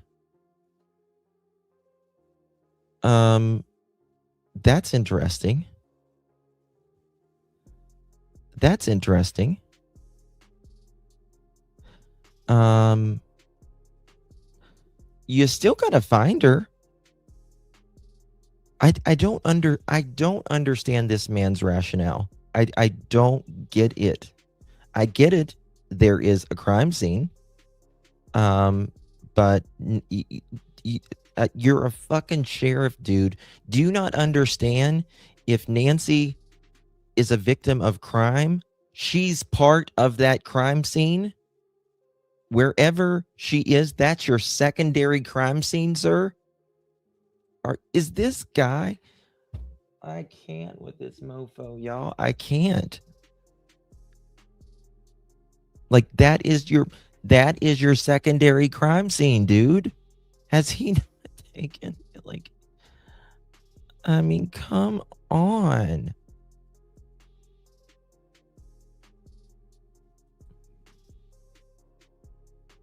I mean, no body, no crime. I mean, that's not necessarily always the thing, but like, you want Nancy ASAP, because the longer it ticks on, the more evidence that could be on her and or around her diminishes. God, he gives me a headache. He really does. Deb, thank you so much, babe. Justin, the material facts Savannah said in her interview, like how mom begged for mercy, how did she know possibly that 2 ransom notes made mention it? Oh, like, are you saying, like, is that what the ransom note said? I don't know. They've never released them. They've never released, what was it, Kate? I forget what they were sent some ransom notes, and they said that they just gave it to, I think it was authorities and maybe the family. I don't know. It's really hard. That's hard to listen to. Yeah. Thank you so much, my dear. Appreciate you. Listen to him. Oh my God, I'm going to go through the roof with this guy. We don't see this as a search mission as much as we do a crime scene. By Monday afternoon, though, the search picked back up with deputies in backpacks entering the brushy area around the Catalina Foothills home, with the helicopter circling above. Shocking. I mean, shocking anywhere. That would be shocking. Neighbors say overnight, deputies went door to door. Talked to people, asked to see ring videos, gone through backyards, asked us if we've seen anything. I think what needs to happen is for there to be some This was the day after. resolution, and I just hope that it's more favorable than it appears to be. Guthrie's 84, has no cognitive issues and lives alone. Deputies are reviewing surveillance camera video at the home. She's considered missing. She is very limited in her mobility, right? We know she didn't just walk out of there. That we know. There are other things at the scene that indicate there was she did not leave on her own. Savannah Guthrie issued a statement saying, on behalf of our... Hold on. Listen how he says that. He was going to say something else. She did not leave on her own. Hold on. That considered missing. She is very limited in her mobility, right? We know she didn't just walk out of there. That we know. There are other things at the scene that indicate there was she did. There was other things at the scene that she... Hold on. Not leave on her own. Savannah Guthrie appears to be. Guthrie's own. Deputies are reviewing surveillance camera video at the home. She's considered missing. She is very limited in her mobility, right? We know she didn't just walk out of there. That we know. There are other things at the scene that indicate there was other things at the scene that indicate she did not. You know what I wonder if he was going to say? Was there a struggle that indicate a struggle? That makes me wonder. What else could he have said? There was other things at the scene that could indicate...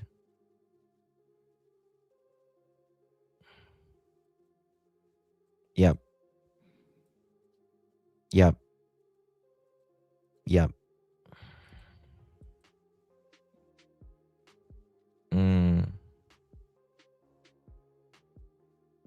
And then he stops himself. Signs of a struggle.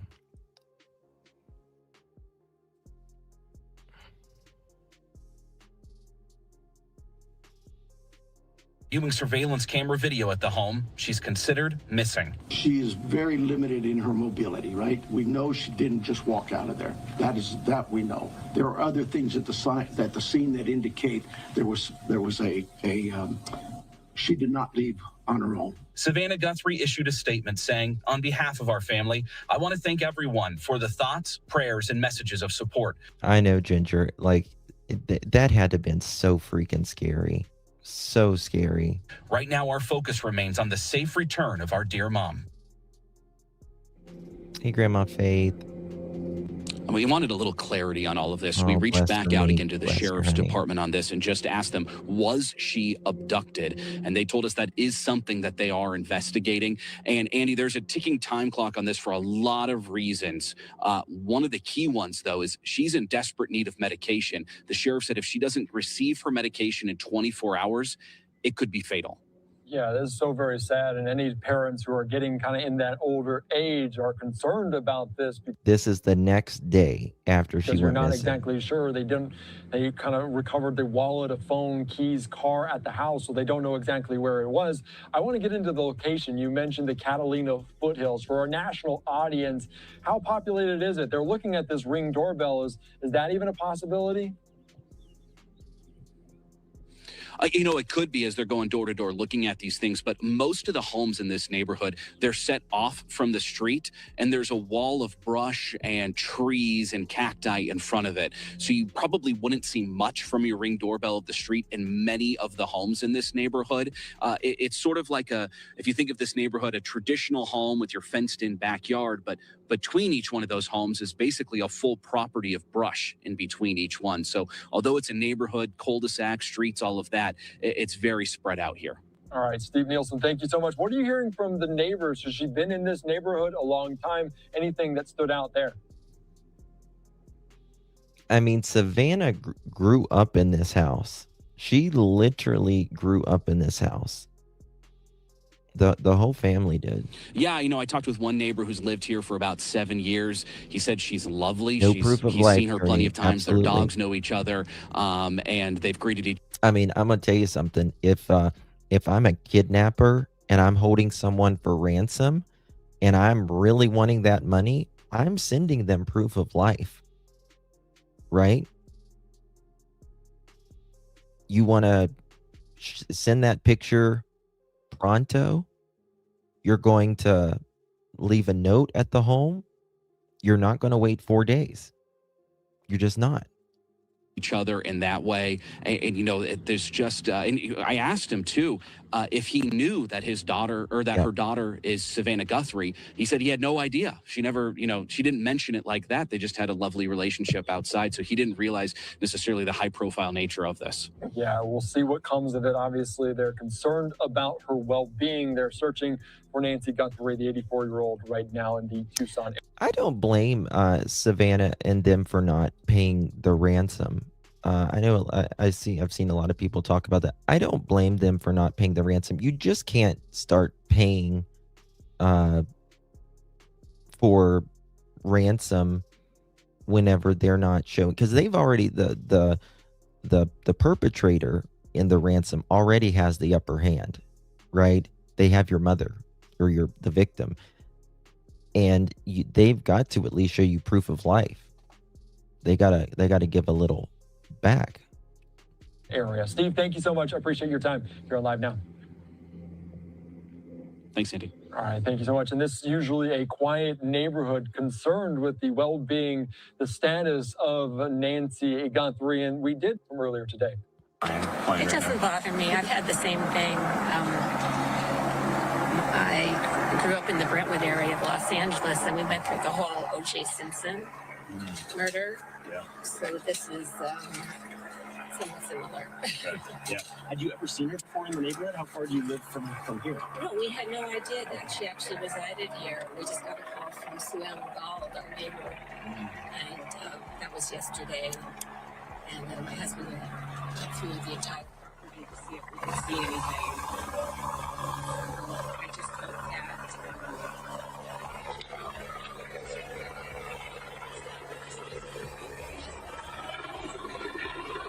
When you think of an 84-year-old woman potentially being missing for over 24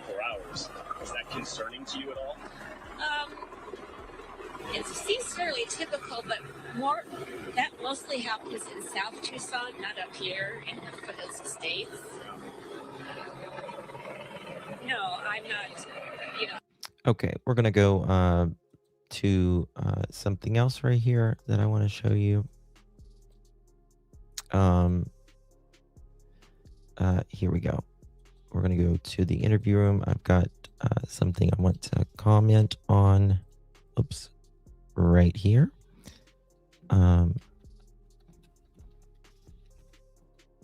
We didn't get to finish that part last night. It's very, very interesting. Guys, make sure you subscribe to the interview room with Chris McDonough and Karen. Chris is former semi-retired, I say, homicide detective. He works for the Cold Case Foundation. And Karen is a reporter, was a reporter in Southern California. Okay. Long time ago. So I've just got to sit and look at this interview and go, look at it for what it is. It's to improve ratings for NBC. Let me find it. You go, John. In my opinion, One second. her fault. There's a number of things going on. John, to your point, absolutely, NBC is trying to get ratings from this. Let's not. One second. I mean, it is heartbreaking. And no one took better care of my mom than my sister and brother-in-law. And no one protected my mom more than my brother. I'm just curious then why the Adult Protective Service business card is on the front door. Great question. You know, and I've made this point before, and I agree. A lot of people have spoken about this card, that this adult protection card. Why is it on the door after Nancy went missing? You know, a lot of times we are thinking just what happens at the crime scene or even afterwards. But most of the time, almost always, actually, what leads up to the person disappearing or the crime against the person has more to do with it all than the actual crime scene and what happened afterwards. Was there someone taking advantage of Mrs. Guthrie? Right? Let's say, for instance, someone, a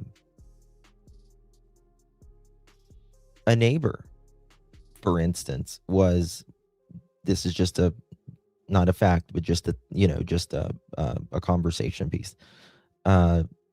Let's say that a neighbor was taking advantage of Mrs. Guthrie. We'll say a guy in his 30s or whatever. And she kept giving him money. But she didn't.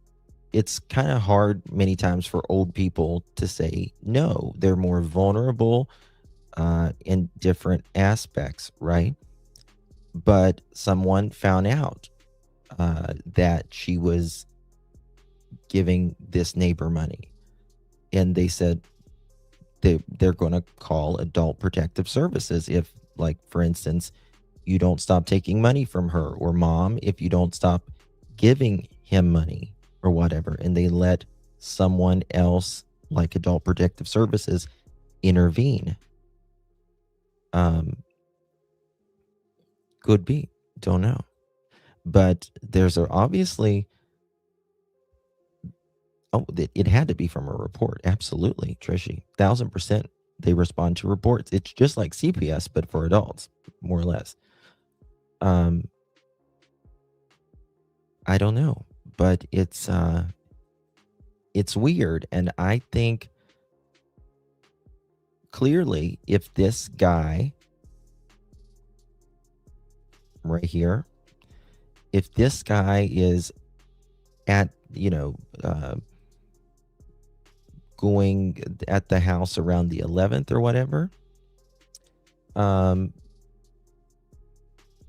then he was clearly planning something. And so what leads up to the disappearance is truly just as important, if not more important. Question. Well, the question is, when did it arrive? Did this occur post reporting to the sheriff's office? But yeah, that's another question that has been answered.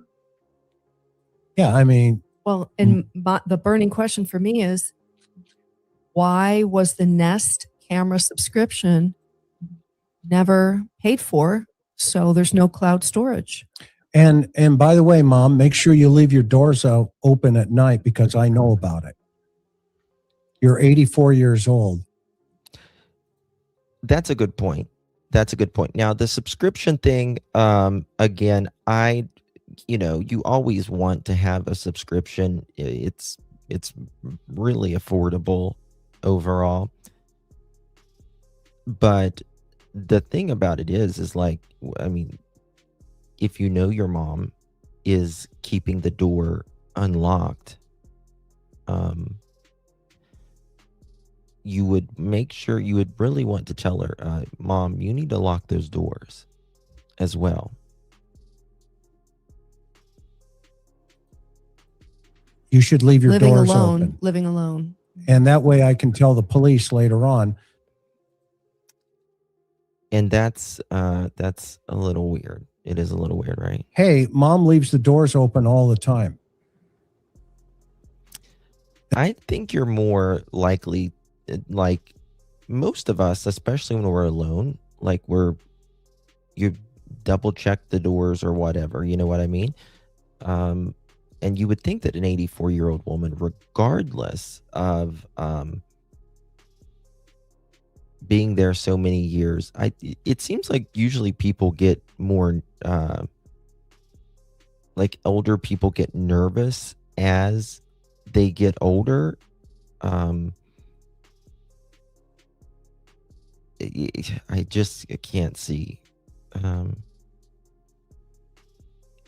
her leaving her doors unlocked, but maybe she did. I don't know. I really don't. Oh my God, Karen, you did it again. Thank you so very much, my dear. You are so kind, Miss Karen. Thank you so much. Thank you, lovies. If you received one of those pearl necklaces, give our Karen a big, big thank you. Very sweet of you, Miss Karen. Thank you so much for your support. And thank you for being a member here on the Pearl family. I'll make sure you say thank you. And thank you, Miss Michelle. Really, really do appreciate that very much. Really do appreciate that. Thank you, love. No, I think Annie told Savannah that Nancy was keeping her doors unlocked. I think Annie told Savannah that Nancy was keeping her doors unlocked. I don't know. There's reports that Nancy that's taking care of your 84-year-old mother. You ask me. We love her, and she is our shining light. She's our matriarch. She's all we have. Savannah and her family stayed together in Arizona for weeks as the media coverage grew more intense. We had to move houses many times because people came, and it does seem like there's a lot of, kind of crime in, that area. I mean, there's crime everywhere, right? But there's been a lot more. Not everyone is respectful, unfortunately. There was a night we had to leave in the dark in the desert, holding hands, me and my sister and brother and I, get into a car waiting for us because the people outside were closing in. So we found a place that was safe, and then we couldn't really leave too much. So, listen, I feel horrible for Savannah. I do. I do. But nobody should be going at their door or anything like that. But what does she mean that they were closing in? What does she mean that the media or whoever was going to close in on them? Right, Shannon. Right. That makes it. I don't know. I don't know. Like those days are a blur. Yeah. Crying and praying. How did your family feel about the way the investigation was conducted? Well, it's still going. Yeah. And Stop. people have worked tirelessly. So this is just my opinion, but Savannah deflected on that question, how what she thought of the investigation. And I think that was appropriate. Yeah. Yeah. I don't think Savannah could be happy with this investigation. In my opinion, clearly, this is the only case that I've ever seen law enforcement and the media publicly criticize. You just don't see that because there's this unspoken rule that police don't criticize other police. Not in this case.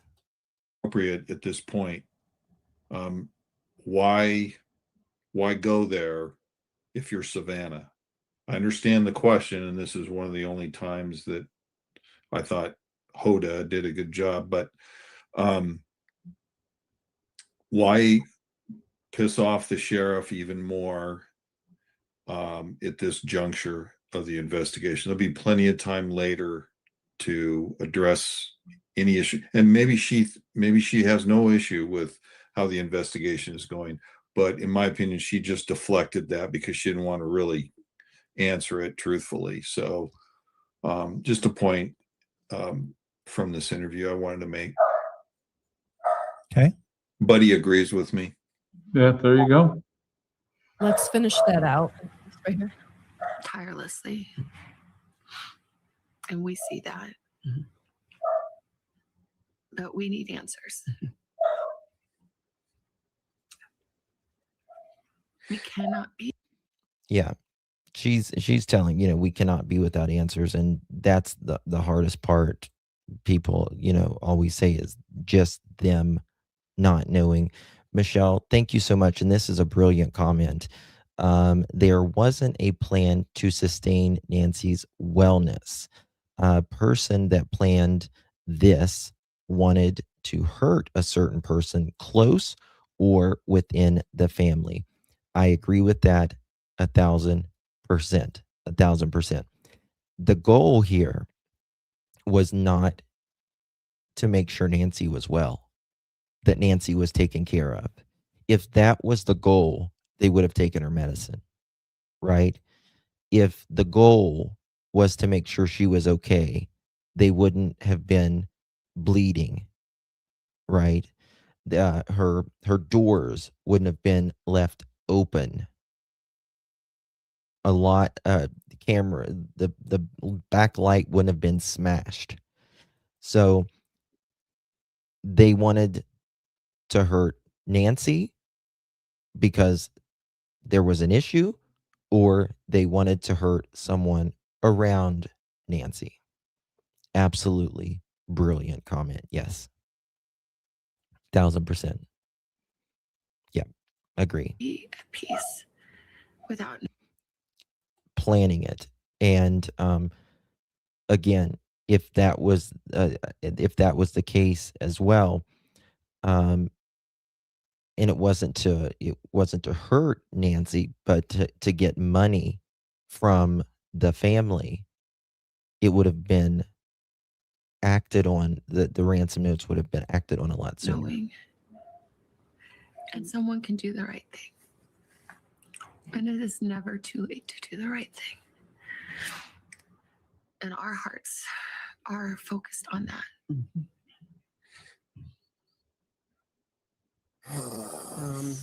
I think. Okay, so that's part one. Hang on, let me get out of here and set this up. Get off of this. Okay, any thoughts while I'm setting up part two?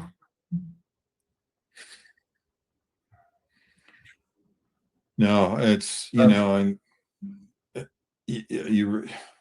I know everybody feels for Savannah and the family. No,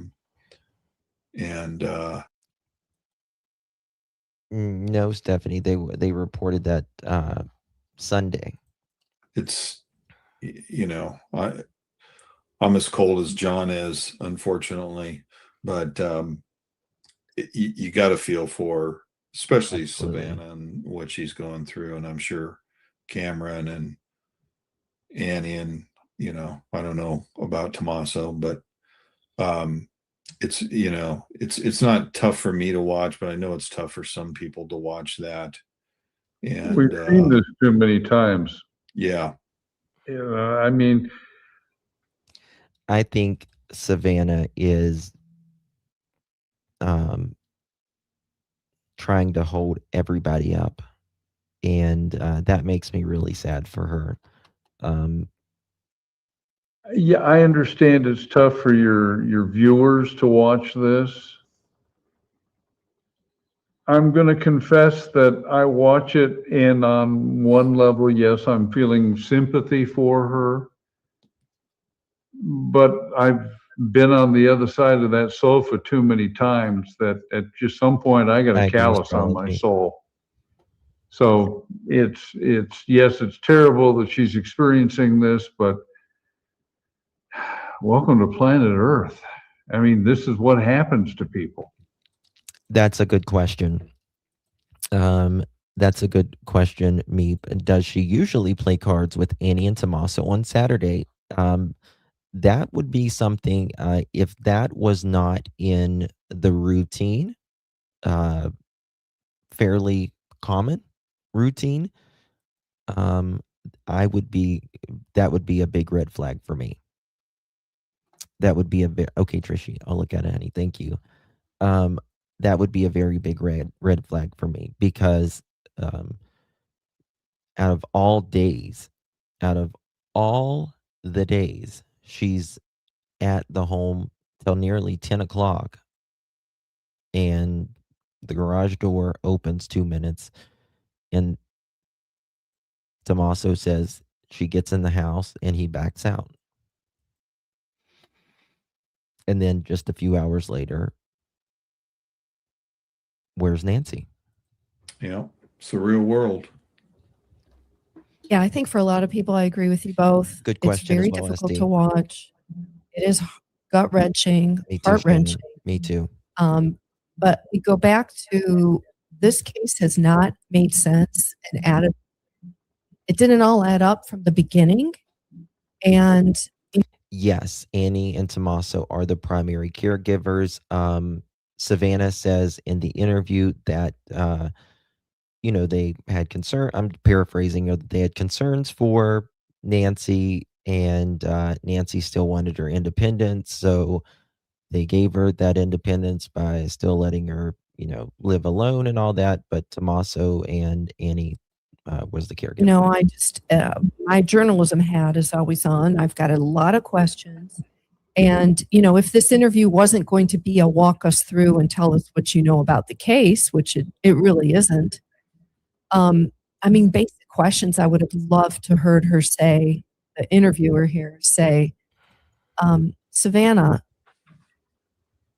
are you going to be doing any searching for your mom? Are you Hey, Trishy, where did you send that at? I don't have anything in my email or text. going to be hiring people to search for your mom? You know, it's again, to me, that's the piece of this that doesn't make sense. I still don't know why the sheriff stopped searching after the first 24 hours, especially if they knew it was a homicide. The family. You just heard me play what the sheriff said he said that this is not so much a search as it is a crime scene. His words. Families in day pain. after. They're broken. They want to find their mom, of course. Why isn't there a search going on? And I don't know if that's one of the questions that Savannah got, but it's a burning question for a lot of us.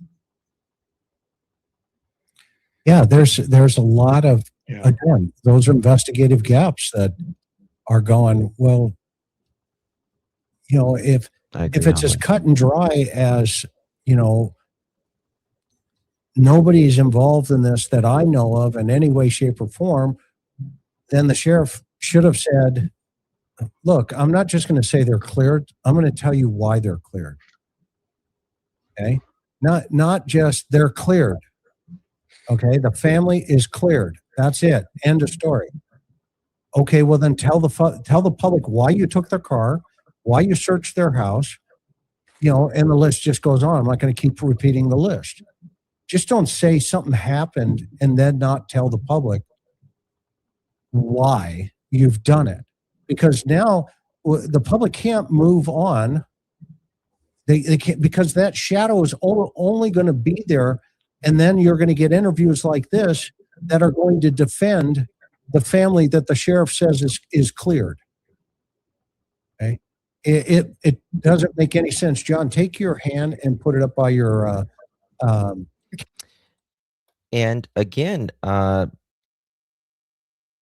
say this every time, but like Sheriff Nano said the day before, nobody is cleared, not even the family. Felt like there was pressure. The next day, he said, the family's cleared. You should be ashamed of yourselves, right? Okay, fine. They're cleared. How did you come up with them being cleared? You also knocked 2 other doors down, 2 other families with search warrants. Why haven't you said they are cleared? Haven't heard him say that. camera. Say how they became cleared. They were seen on camera. Their cars pulled in their home, and then they was at home the entire night. And if that is so, you would think that they wouldn't have been searching in their home and taking out stuff 2 weeks after she went missing. There you go. It has to reset. It has to You're blurry. reset. You're blurry. You got to go closer to the camera. And No, that's actually what I look like, Chris. I know. I'm in a process of insect metamorphosis. And all right, let's see if I Especially can when he do it. doesn't have his makeup on. That's, yeah. It should reset.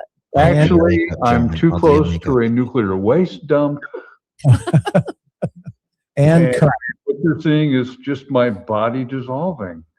Oh my goodness. All right, here We're we at go. 2.5 hours. Let's get Savannah part 2 going here. All right. Okay.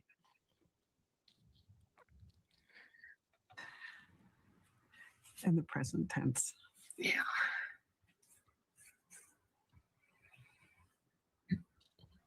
I mean, she is present tense to me. Do you feel her or have you heard her? Any moments? Yeah, a little bit. Tell me about your mommy. Just tell me about her. My mom she's incredible. She's resolute and strong. Quiet. You know something? I just thought of something as well. You know how I was talking about maybe someone for like a neighbor borrowed money or something like that. Maybe, again, this is just a something a theory. I'm not saying this happened by any stretch of imagination, but maybe Nancy was going to report some other elder being abused by their kid, and someone got word of that as well. Nancy was highly social with other people playing games and stuff like that. Could be something like that as well. Strength, quiet faith, but hard fought. She's funny, That's the last thing we want to think, Shannon, but you're right. a little You're right. Mischievous, I would say, in her humor. So many Lolo. She's a noble creature. She does what's right. She walks in faith, but not I agree, Deb. I agree. pious, put on faith. Thank but you, Sue. a grounded, earthy, she fought for it faith. When you posted, please pray in the beginning, the ocean of love and prayers, did you feel that? Did you sense what was happening? I do feel prayers, I do. I believe that. I think she would have been just amazed, just truly amazed. One of the images that stayed with me through all of this was you and Annie and Tommaso walking up and looking at the flowers and at the notes. As I saw that, I thought, oh, I wonder if Savannah's going inside. And what that must have felt like for you to go inside of your mom's, your childhood home, your mom's house. My screen's so small? Shouldn't be. What do you so guys small. think about that when that happened?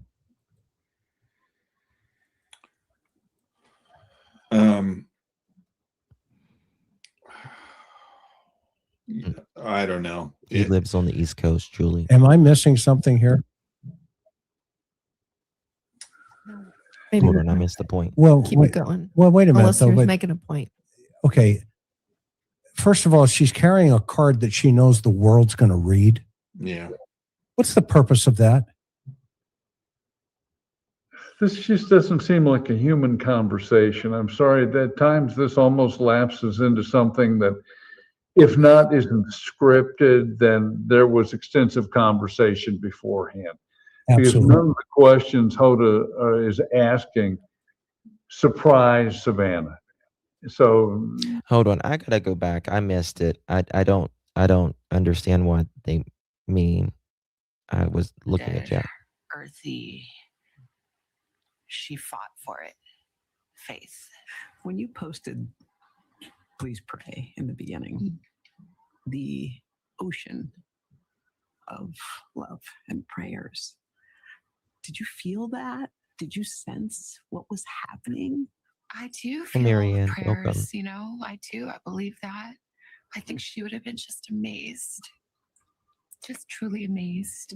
One of the images that Okay. stayed with me through all of this was you and Annie and Tommaso walking up and looking at the flowers and at the notes. As I saw that, I thought, oh, I wonder if Savannah's going inside. And what that must have felt like for you to go inside of your mom's, your childhood home, your mom's house. What do you guys think about that when that happened? Do they mean the stepping outside there? I mean, this might sound a little harsh, and because you guys know, like, my heart really goes out to Savannah and Cameron, and I really heart goes out to Annie as well, and I just pray that they're not involved in any way, shape, or form. But this may sound a little harsh, but I think that was a photo op. I think it was a photo op, in my opinion. And it makes me wonder what the conversation was around that. You know what I mean? Like, is this more for certain people in the family to look like they're grieving? I mean, I do believe people are grieving, don't get me wrong. But does this to make, Tommaso, holding his girls in there. We are this strong family. I don't think it was for Savannah. I really don't. I think it was for others.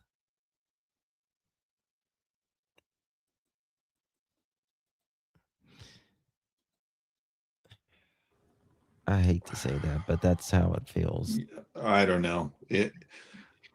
Am I missing something here? Maybe we can Well, keep it going. Well, wait a minute, Unless though. you're But making a point. okay, first of all, she's carrying a card that she knows the world's going to read. Yeah. What's the purpose of that? Oh, I see. Yeah, I get what you mean, Chris. This just doesn't seem like a human conversation. I'm sorry, at times this almost lapses into something that, if not isn't scripted, then there was extensive conversation beforehand. Because Absolutely. none of the questions. Well, yeah, I mean, John makes a very good point there. I'm sure that Nanny, Tommaso, and Annie, after have not been in front of the camera, particularly Tommaso and Annie, that they just didn't decide to walk out there with a card that was written already and put it out there, like Chris said, that the world was going to read. Right? That card was written for, to give their respects, to put it out there, but that had, in my opinion, to be for a show. Because, they've been, particularly Tommaso and Annie's been very, very quiet. And to me, I think, again, Savannah, in a sense, is, my opinion, is kind of being used right there. It's the way I feel. I feel how I feel. Whether she even maybe realizes it or not, because I mean, she's very protective of her sister and her brother-in-law and all that. I understand, but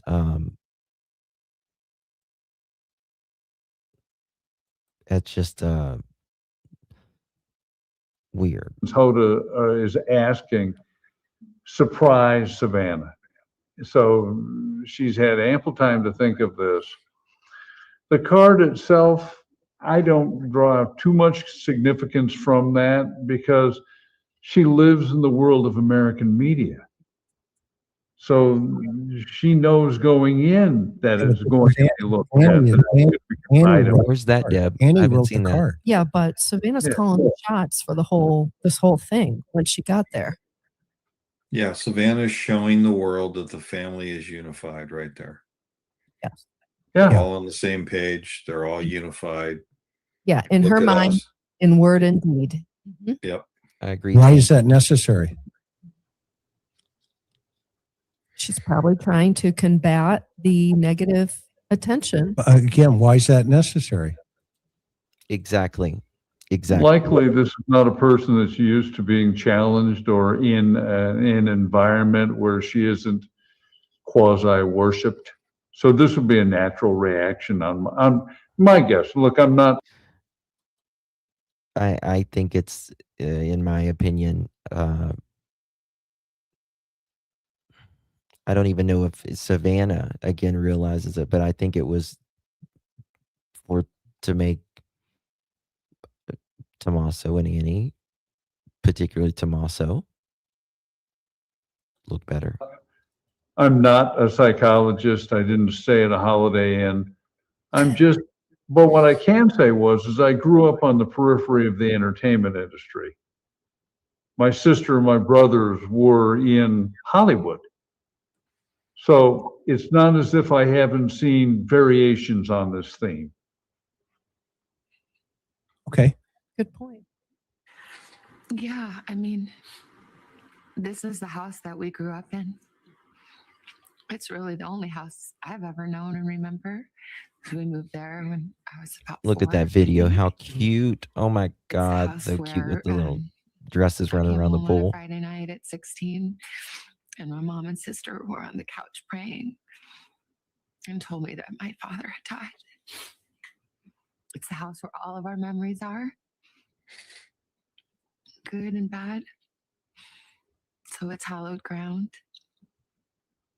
My mom loved and treasured that house in good years and lean years. They were able to hold on to that house.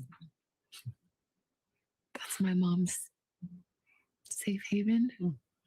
It's really hard to see that violated and the terror that she must have felt is unbearable. It's unbearable. Tell me, while you were spending all this time in Tucson, your kids were home, what do they know? Well, it's so hard with kids because, you want to protect them. Vale would write me all the time, Mama, any leads? Do you hear anything? Any hope? And I think that, we tried to talk to them and try to give them a little more certainty than we have, to let them grieve. And for my little nephew Olmo too, there's just a way in which this is even so much harder on Annie and Tommy and Olmo because they're there. Yeah. And they were there every day for my mom. They made it possible for her to stay. Now, this is the second roll up into why we're going to convince you about mom being taken care of by sibling. I don't know. I mean, I just think this from, I don't know. It's just so weird. It's not ringing true to you, correct? It just does not fit. Somebody who is, why isn't this guy on national TV telling the world about, look, I feel as. I agree with Chris right here. Like, why is Tommaso not coming out and speaking about your mother-in-law the last day you saw her, right? Put it to bed, right?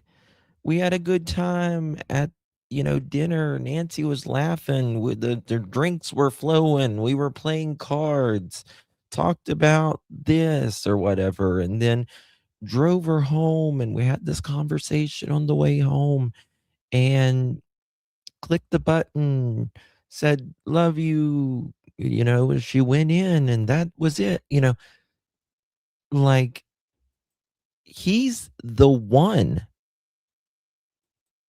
He is the one that saw her last.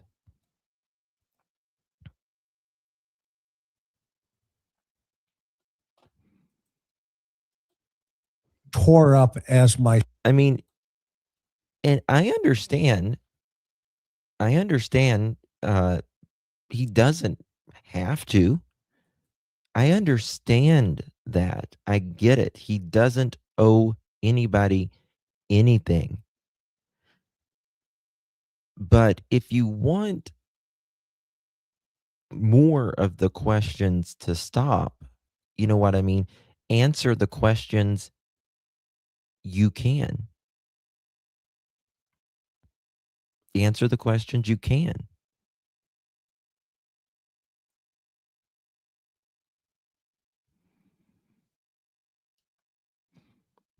Talking at this point waters down a book deal. Mosaic. It.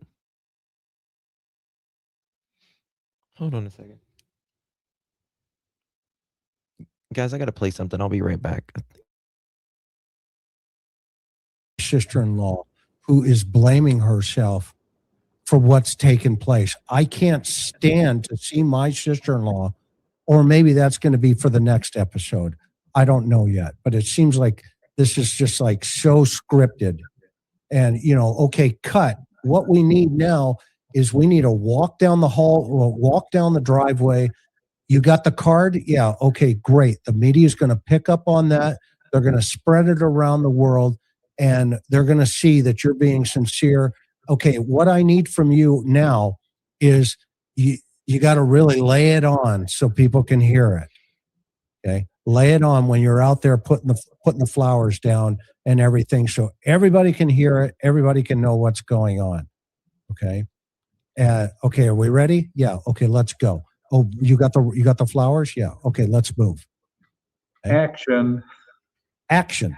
And they come down, everybody turns around, goes back in, and Huda goes, you know what stuck with me? You know what? The moment you guys came down the driveway together. Okay. Well, In the house we grew up in that she loves so much. I think she always stayed in that house because I think. are they going to sell the house? Do you think? At some point, probably, but we don't know yet. She still felt my father there. All our memories. Let her have her space. And it's just a way in which this is just even more excruciating for them and all that they've been through.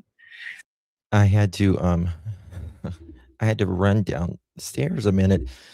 I have the memory of a goldfish, but I have the nose of I can smell everything like a mile away. I think I have a dog's nose or something. Sorry, I just ran downstairs. I ran back up. And I smelled something burning. And I'm like running around my house like a crazy person just now. But I guess it's something burning outside or something like that. I was like, okay, making sure everything is okay. Same Justin, I call it an Irish nose. Like it scares me. Like whenever I smell something burning and stuff, like I'm a little bit of a psycho. I have 2 fire extinguishers on each floor. I have one for just like a regular fire extinguisher, and then I have one for like I guess like a electrical fire or something like that. Whew. Sorry. Okay, I'm back. I know it was a hard decision for you, and I know you told me about this, was coming back here, leaving Arizona to come back. Paranoid. Why was that so difficult, that choice? I looked out the window of the airplane and just thought, where are you? Yeah. That desert, that beautiful desert that she loves. Where are you? Oh yeah, Trishy, I talked about that earlier. Thank you, My mom taught me a lot about grief. Our family knows grief. My father passed when I was 16 years old. He was only 49. It was a shock. And I remember my mom saying in those early days when Daddy died, like, you have to get up and decide and do. Just I love that. decide and do. I love. I thought that was because we've all been there in life. where you're like, at times when whatever in life happens, you just freaking, at the moment, you just really don't want to go on. Whether it's losing, a, a family member, a spouse, whatever. And she says, decide and do. And that is, I love that. That's really powerful that Savannah is speaking about there. But with Savannah, I feel like, I don't know. I feel like, whether she is, uh, being manipulated, uh, by others, or, even,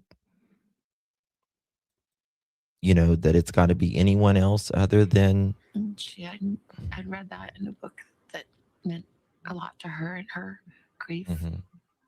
And so I always remember that. So I'm trying to decide and do. Just get up and decide and do every day. I've felt terrible grief, and I felt unfathomable love and comfort.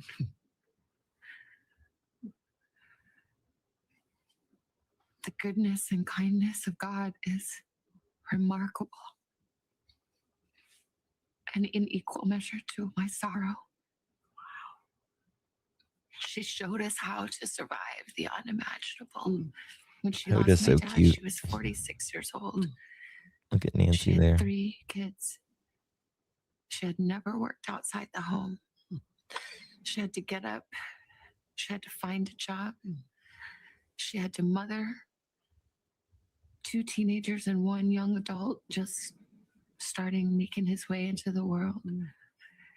She took care of her mother, her brother, who had Down syndrome. She invited to come live with us. She worked part-time to make. Well, I mean, this is the thing. Obviously, this is partially scripted. It's television. There's nothing 100% authentic on the television anymore. Reality TV is not real. It is all about, um, advertisers. And so they're probably going to ask Savannah, like, go ahead and talk about how you grew up, your family, and all that to keep it going. And that's just, I think that's why a lot of people nowadays go to YouTube and Facebook and all of that, because they just want something real. They just want to go into, um, like a live stream or whatever, and not get the 5-minute clip, and you just never know what the YouTubers or the Facebooker or whoever is going to say anymore. Because nothing is real in corporate America. Ends kind of meet. She found a way, another job, a job she turned into a full-time job, a job she turned into a career. She had a second life That's all it's about. of purpose and meaning. She had a million friends. She stayed strong for us. She was resolute.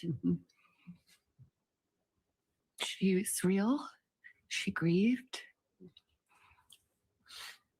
I remember moments in my childhood, in those days after my dad died.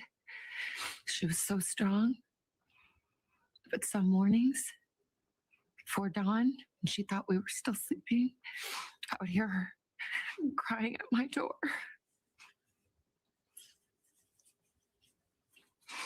To not be alone in her grief. So she taught me to be strong. But she taught me to be true.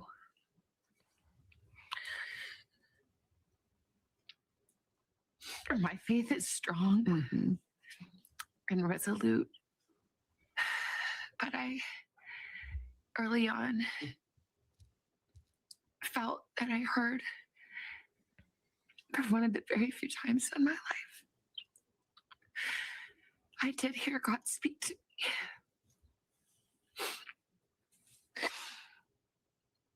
As I said to myself, I can handle anything, God. I can handle anything. I just can't handle not knowing. We can't handle not knowing. Yeah. I have to know. And I heard a voice. And it said, you do know where she is. She's with me. She's with me. So whether she is on this earth still,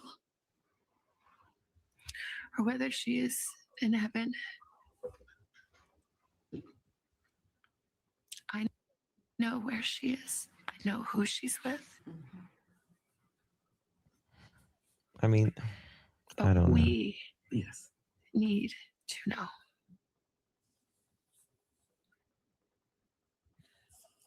I mean, Savannah's faith is. Cut to the couch. Now, my question is,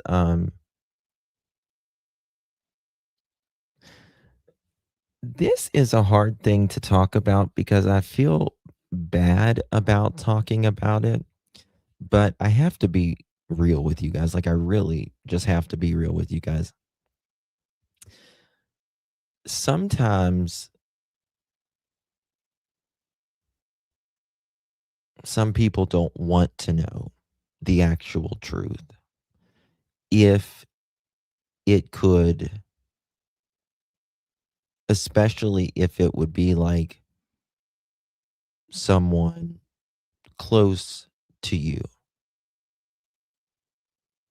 Sometimes it could be embarrassment that even though you're not part of it and you are a victim as everyone, you're a victim as well.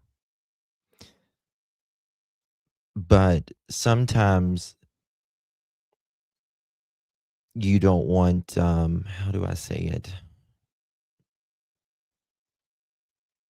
You'll, you know, how like people will be like, for instance, like, your friends on drugs or something like that, and everyone's coming to you and they're like, your friend's on drugs, and you're like, no, no, no, no, no, and all of that. And even though you're like, like you just kind of avoid it because you don't want to go there or whatever.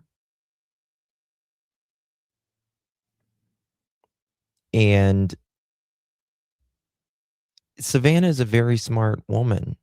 She's brilliant in a lot of ways. But I don't see how she can't at least wonder, based upon the facts that we do know of police taking their car, tearing it apart, keeping it longer than everyone, going in and out of the house multiple times, staying for hours at night, coming out with evidence bag, taking out a table, just on and on and on. And then just being real with you guys, I wonder, and for the goodness of God, I pray that it is not that's just even adds more tragedy to this, if it would be someone very close to that family, if you know what I mean. But how, like, she's such a star, essentially, right? Like, she's the highest anchor in the land, like one of the highest anchors in the land, if you will. And how that could affect the way, even unfortunately, people could look at her. You know what I mean? Every family has trouble. Nobody's life is perfect. All of that, but people with that status, they have to keep everything like, on the up and up. I don't know, but I know Savannah's very intelligent. And she's an attorney.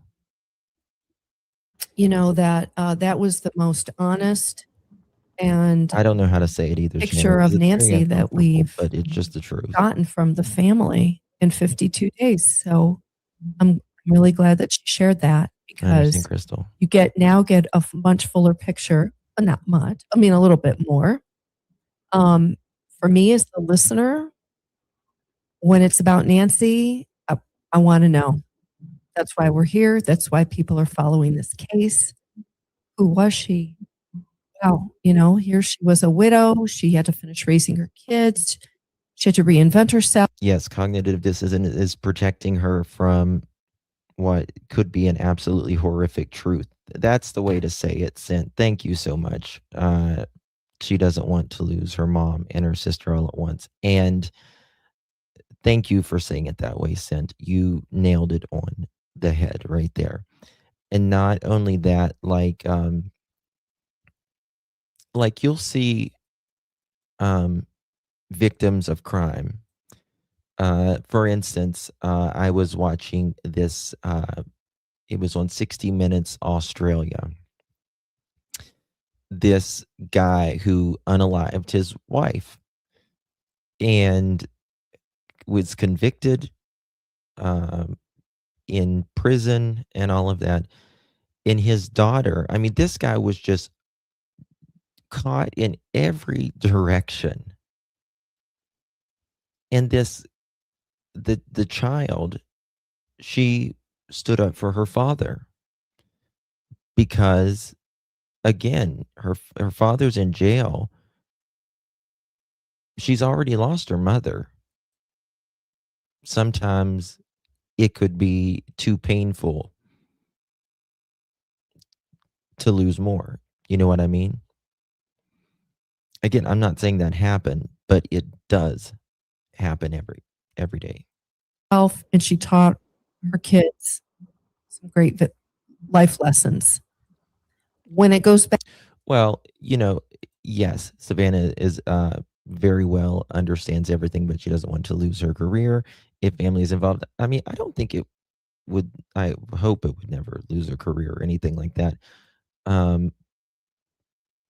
But sometimes, like if you're a psychologist,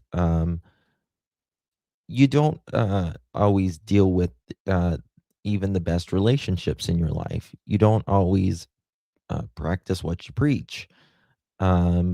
It's different when you're in the situation as well.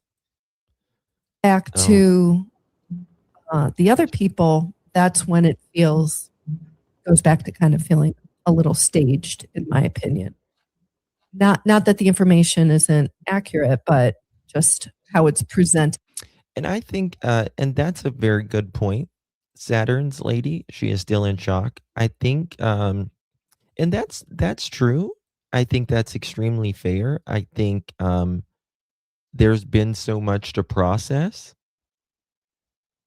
for her that it may take time. You know what I mean?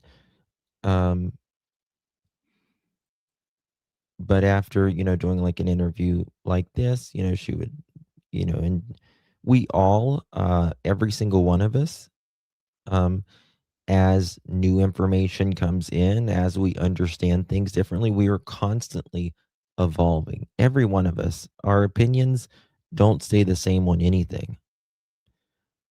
It's always evolving. Life is always evolving. It's always changing. It's always adjusting. Um, and so is our opinions and how we understand things. We're doing the best with what we have. We're all doing the best usually with the knowledge and wisdom and understanding that we have right now. John, to your earlier point. And the thing is this, okay, I'll give you a warning of it now that I'm about to sound heartless again. Maybe the reason why this doesn't have a devastating emotional impact on me is there isn't a day of the week that there isn't a family somewhere in this country that's experiencing the loss of a loved one from violent crime. And they don't sit on a couch opposite Hoda to express their horror, their sadness, their anger, their grief over the loss of a loved one. And we have countless times listened to people tell us this stuff. Her experience isn't unique. By virtue of the fact that she works for NBC and she's a television personality, does not make her grief any more powerful. And that's true. If you've lived, you've grieved, right? If you've lived, you've struggled. If you've lived, it hasn't been easy. It doesn't matter if you are a billionaire or on the street. It is just different. It is just different. But no matter if you're the billionaire or on the street, we all have loss. We all have illness. We all end up sick. Our loved ones end up sick, and we all die. It's not unique. It happens to all of us. He's right. He's right. Or meaningful than that affected you, Chris, or affected me. And I think we focus on this, and it seems to be a natural component of our media-driven society right now. But there's somebody right now somewhere in this country that's receiving news that a loved one has been killed. Why is that any less meaningful than what's happened to her? And I'm going to say this for my friend Chris and Karen here in this podcast. They're very humble people, and they have experienced grief that most has never experienced, and I hope never experience. They have lost a child. It is the natural order of things to lose a parent. It's the natural order of things to lose a spouse or an aunt, an uncle, a friend. It is not the natural order of things to lose a child. They have lost a child. These two right here, and they show up still every day. So Chris and Karen knows grief, right? Again, it's not, and I'm sure John and the other gentleman here, everyone has experienced very similar. Just to put it in perspective, I'm not suggesting that this isn't a horrible event. I'm not suggesting that Nancy should be overlooked or her what has happened or be diminished. But let's put it into perspective. Michelle, I'm sorry, I didn't see that earlier.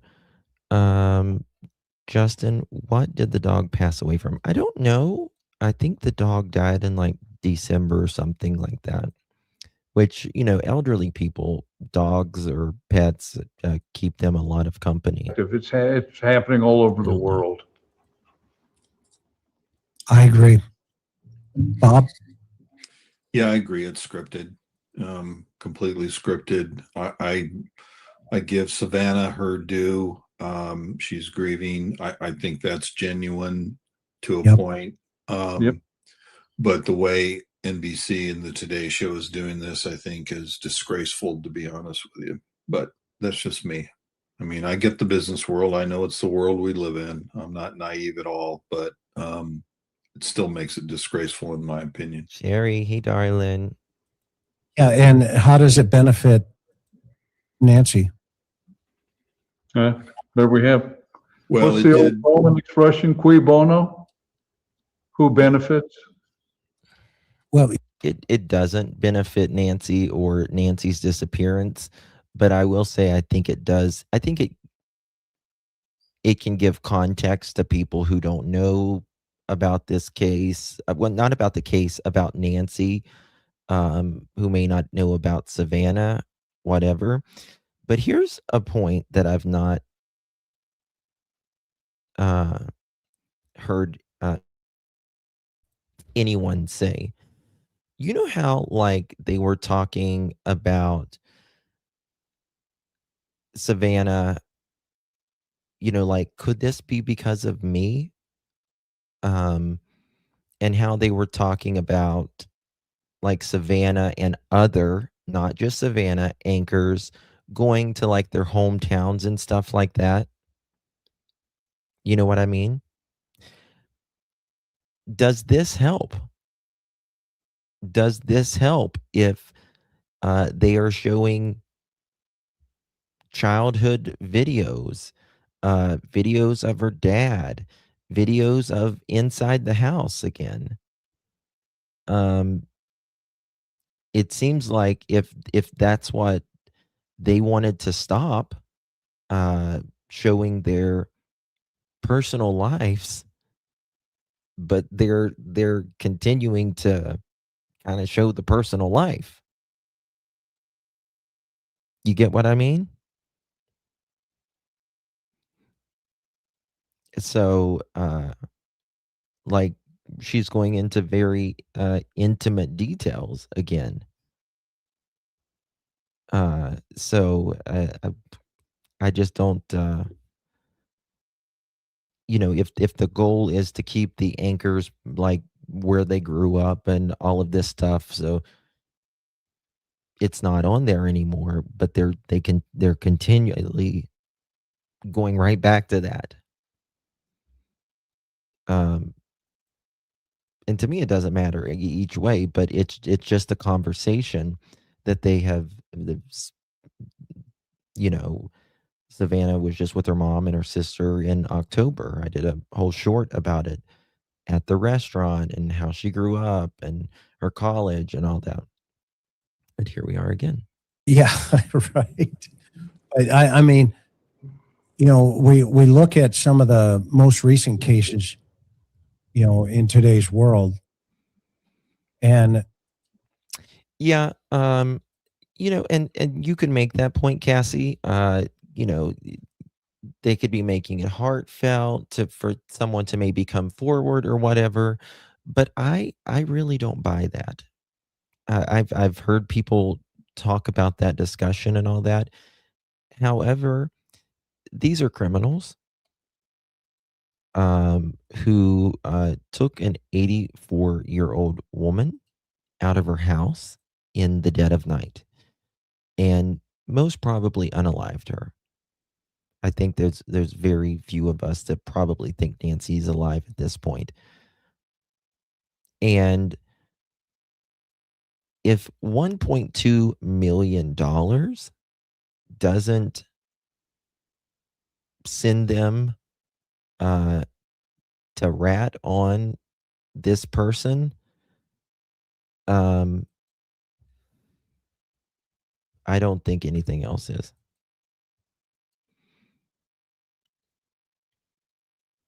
What do you mean a family member? you know, one, the public's been told, don't you dare criticize the family. Don't do it. Don't do it. The sheriff has Nobody should be told how to feel ever. You should. come out and said, it's over. Leave him alone. He said Okay, you should be fine. ashamed. Well, Well, he nobody's chastised us all and told us we were cruel if we did that. Right. And Right. which was the exact verbiage she utilized in that Yeah. interview, by the way. Mm-hmm. It was almost like, here, say this. Okay. And so then there's this, well, she's a lawyer. Yeah. Okay, great. And what does that mean? I'm curious about her mother because she was in New York. I'm not, I appreciate her without a doubt, but at the I same agree time, with Kelsey. I'm more curious as to why they impounded your sister's car. I wish Hoda would have said, can I ask you another question? Yeah. Why did they impound Annie's car? But here's the thing, and Chris knows this, that would be too real. That would be too authentic for corporate America. That's why people don't watch the news anymore. That would be too authentic of a question. Right? Why did they take your car and keep it longer than any other person's? Why did they keep coming back to your home? Why did they take a folding table? Why were they in the garage? Why did they take bags out of evidence?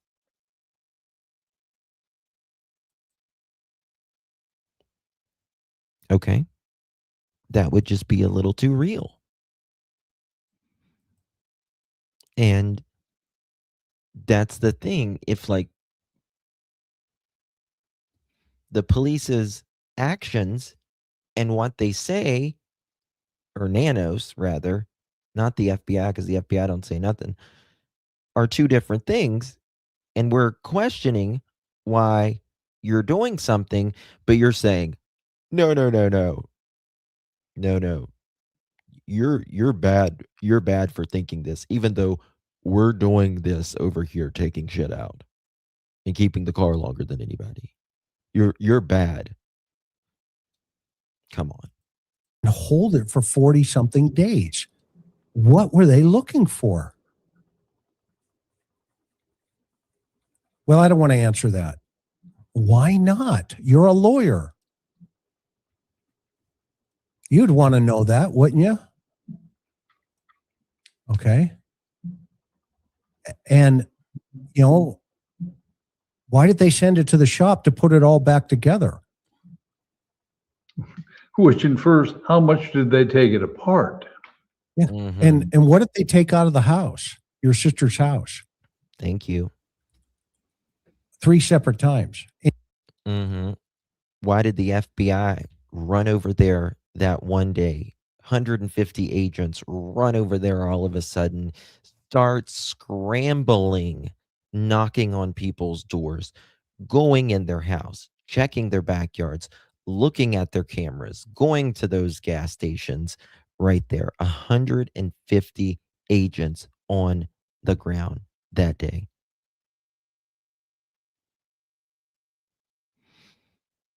Going in the campers over there, going in their backyards, going out past their yards into the desert, looking for what appeared they were looking for someone's remains, like Nancy's. Why are you looking over there if Nancy was brought home? Come on now, folks. Come on. Why are you looking in Tommaso and Annie's backyard if Nancy was taken out in the dead of night and they have nothing, nada, no nothing?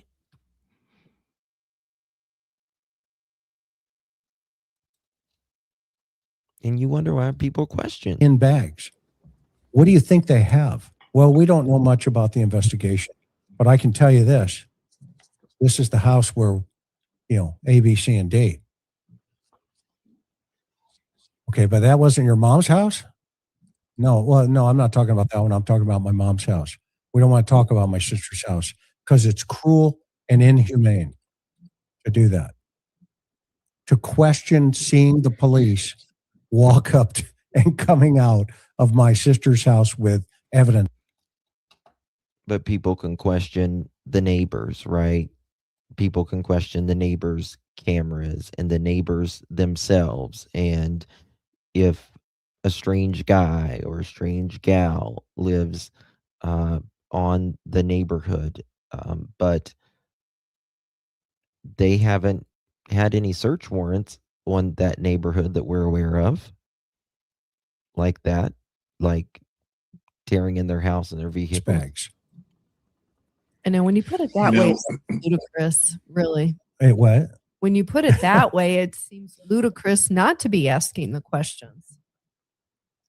To Karen's point a few minutes ago, if Nanos had come out and if he wanted to play PIO, which obviously he did, at least in the beginning. Well, that's another thing, right? Look over at Carlos and Luke. Don't look over here. I'm still not sure that Luke, I'm not either. I'm not either.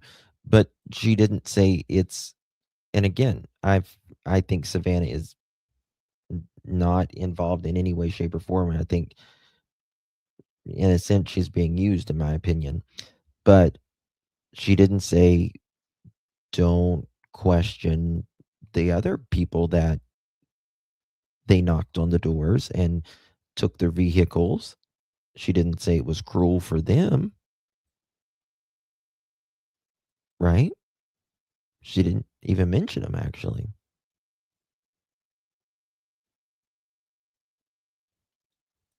Absolutely. Absolutely.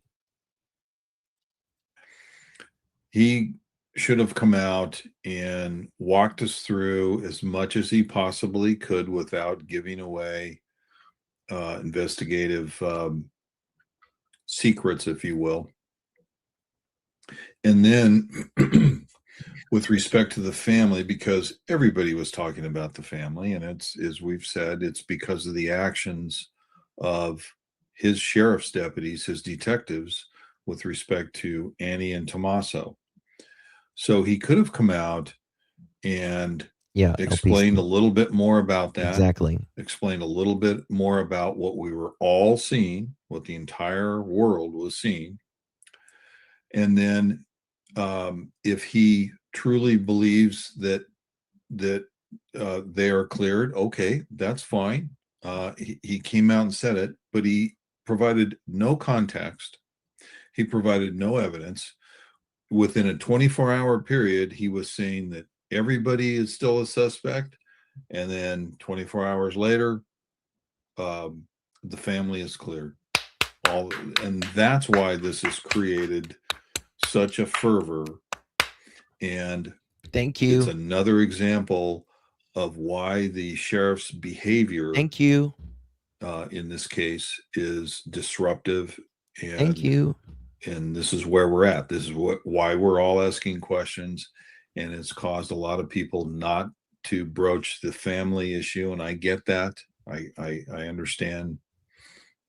Some people don't want to go there. That's fine. But the sheriff is causing this. Has caused this. He absolutely has. Not the family. It's not the hard-nosed reporters that are asking probative questions. It's the sheriff that's caused this. Yeah.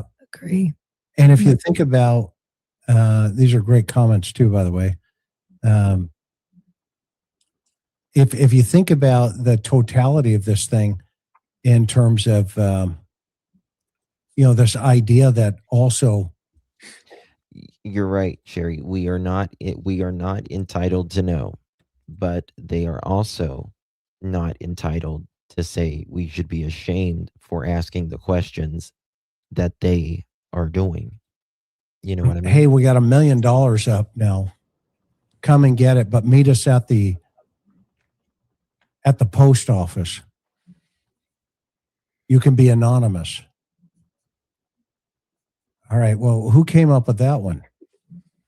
Who's counseling them to say, hey, let's meet at the post office and hand off the $1 million? That's a good investigative idea. Yeah. Yeah. Yeah. Right up. Yeah. Exactly. At the post office. Right? No, I know, honey. I know you're not Jerry. I know. She didn't have kids with it. He went to a basketball game 3 days into the investigation. We were always driving around his little convertible, wearing his little short shorts, going to the gym, pumping it up. Okay. Or is it, well, we just put $1 million up. Let's see what happens and see who rolls on each other.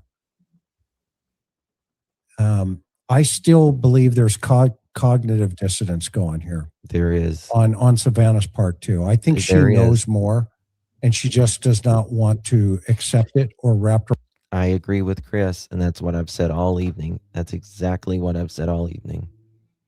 It's like you can't look. It's too painful, it's too hurtful, or you're just not willing to accept it yet. The questions that everyone's asking. Again, could be nothing. But the question Mind around it. Come on now, man. She can't accept the fact that the cops impounded her family's car. They searched her family's house. They interviewed all the neighbors around her. Why would you do that to my sister and my brother-in-law? And she can't accept the fact that they got a text message from some guy out of Hawthorne saying, did you get the Bitcoin yet? That was a question from that guy. Okay. And yeah, what's his name? Derek and his dad, by the way. Very weird.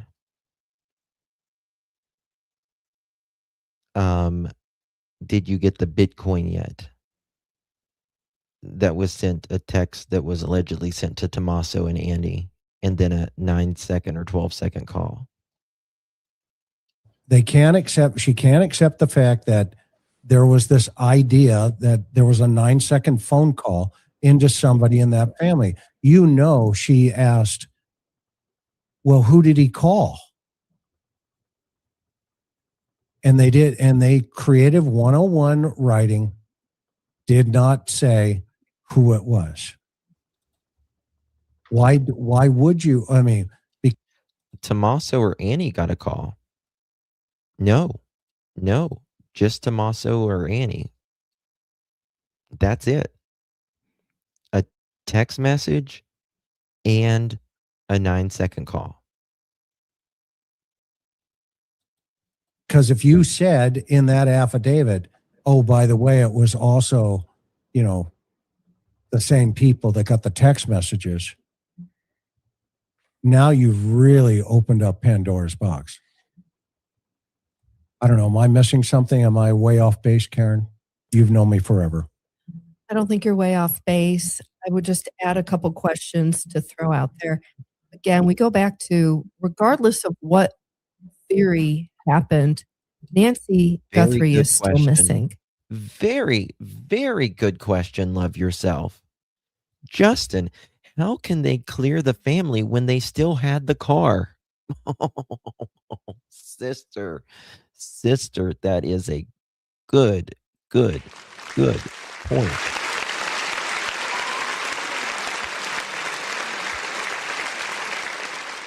I love your minds sometimes. I love y'all's minds. Very good point. How do you clear anybody when you still got their damn car? Boom. Boom. Mm-hmm.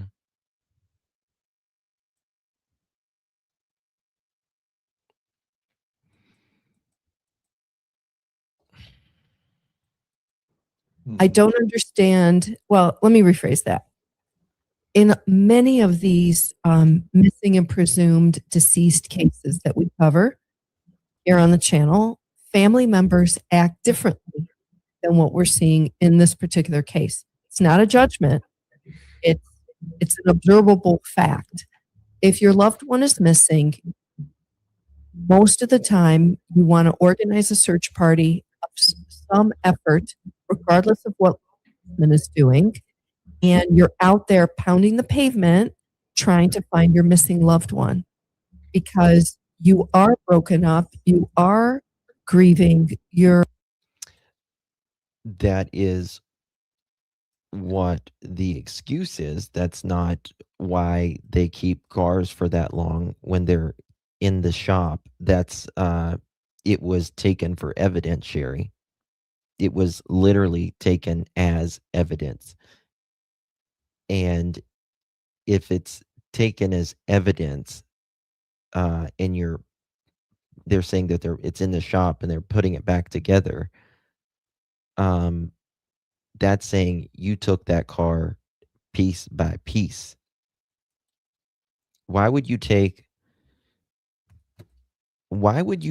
a perfectly good running car apart piece by piece? Which ended up frying something that took forever. How do you fry something when you're for 30 some days? Listen, my car has been in the shop 2 weeks. I'm getting a new transmission put in my car. Right? Hopefully I'll have it back soon. A whole transmission, other than the motor, the transmission takes a minute, right? But they was driving it perfectly fine. You know what I mean? Driving it perfectly fine. It just doesn't make sense. and you want to know answers. And it gives you an outlet for your pent up energy. Great point. That you Yes. can go out and do something meaningful to search for the missing loved one. Right. Yes, exactly. And so that has been a huge missing piece for me in this story. And there may be, as I've questioned before, here's a question. Did Sheriff Nanos tell the family, don't go out and search? We're working on this case. You're so No, lucky. I mean, I don't know. We don't know. But what is preventing the family Can you change my from mic? hiring people to go out and search if they're, not going to do it themselves? Took them a week to order. That piece is just a big question mark in this case. And I haven't ever heard that question asked of the family or even the sheriff. Well, from what I understand, Sue makes a good point. There are computers inside new cars now. Who knows if there's a black box or a camera in Annie or Tomaso's car? Not sure though. I think theirs is like a 2009 or something like that, which wouldn't be. They don't really have the black boxes. I think it's 2015 and up that they have the black boxes. Yeah, I know. They've just there's just a lot of people ahead of me. You know how much it cost a significant amount of money to get my transmission fixed. I was sick. Wanted to throw up. So he won't respond to questions by reporters. So 3 years there you old. go. Well, if you could get a job with NBC, maybe. 3-year-old car. Well, and truck. I love you. And yes, Derek has been brought back to Tucson, and he's on an ankle bracelet. In fact, I looked up his case today to see if there was any more documents in to learn a little bit more about him. But he was arraigned recently, and he was kicked out of the door on bond. Okay, and But I guess there's going to be a trial at some point. there's going to be a trial at some point, and as we get closer to it, We're staying on it. we will keep you informed because I think that is going to be a really fascinating scenario as it unfolds. But okay, What do you guys think in the chat? We really appreciate everybody being Do with we us. have any questions? No, that way I went through them, Excellent. on the way up, and don't misunderstand me. He got his phone back, according to Brian Enton. Yeah, the other. It's a Yukon Denali. What kind of truck drives? No warranty. Yeah, it's 3 years old. 3 years old. Of course, the warranty went out. Derek, Derek was going to school through the week and have the weekends off. Well, whoever did this, it seemed like that they were busy during the week. If the 11th and the this happened on a weekend as well. You know what I mean?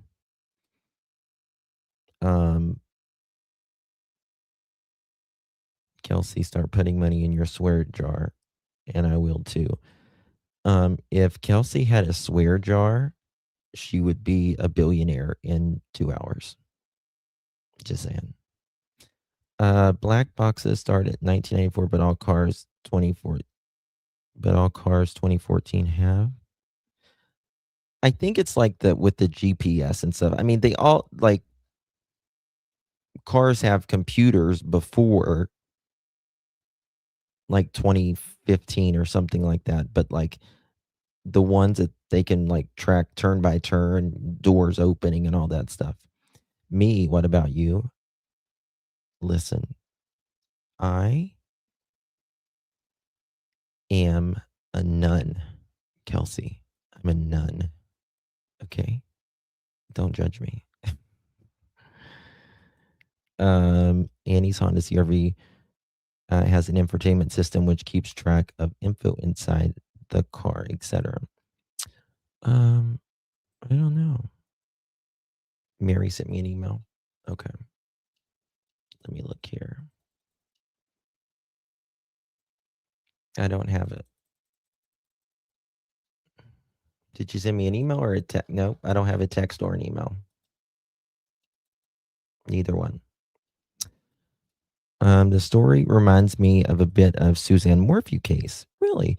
She was gone missing, and then the husband was suggesting, oh, yeah, Cosmic Barry Morphew, he's going back to trial again, by the way. Yes, you can call me Mr. Sister. That's what you call Mr. Sister. I'm just kidding, honey. I'm just kidding. Everyone judges. It's just humanity. It's the way we are. At the end of the show, please come back in comments and hype the video to help boost the algorithm. You're amazing. I see you. Yes, Justin and Josh can both be monks. Yes. OnStar. Well, OnStar is for just General Motors, but each kind of company has their own version of it. I want to know what they put in the car when they built it back. I don't know if they put anything else in it per se. But the thing about, like you just was talking about the Suzanne Morphew case, they had Barry's story, and he said he turned left, I think it was, when he left the driveway the morning he left for his job, and he had actually turned right, and they had him going certain places, but they never knew where he put Suzanne. They had some of the info, but the way that I understand it, whenever we'll just say the computers, they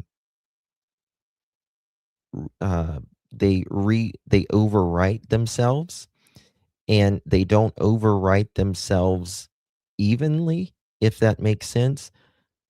And so they had some of the places Barry was, but it had overwritten kind of like where he allegedly buried Suzanne and all that. I hear You cars are very expensive. I had to put a $4,000 for a turbo about 3 years ago. That's about what the transmission. It was more than that, but close. How come with so much money, kids did not install security alarm in the house? I don't know. Sometimes people just forget. Life happens. I don't know. Oh my God, Shannon. I'm so sorry, baby. So sorry. Justin Mary wants to know if you to read the email offline, not in chat. Okay, I will. I certainly will. Absolutely. But tell her she's got to send the email. I haven't got it yet, but I won't read it. Yeah. Also, strange Saturday night dinners, late night, getting home, then missing late Saturday night, early morning was the 11th on a Saturday also. Let me look at that. January 11th, that was on a Sunday. But hold on, let's think here. What time was it on the 11th that they saw someone? I don't know. Let me look at that. Hold on. That's a very interesting question because that could point in a direction. Let me get to the. Hold on. Watch this.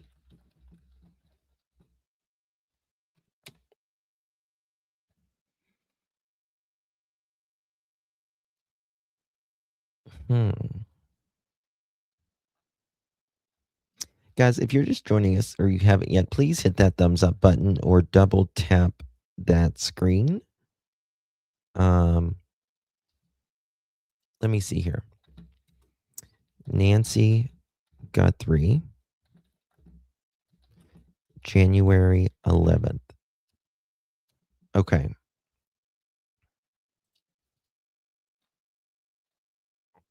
A neighbor of Nancy Guthrie says dogs woke him up in the middle of the night. 2 dates now under scrutiny. Behavior he described as unusual, including the night authorities believe she was abducted. We'll call it Jeff, who lives a few houses down from the Guthrie Catalina Foothill home, told Crime Stories with Nancy Grace that his dogs woke him up and wanted to be let out January 11th and again in the early morning hours of February 1st.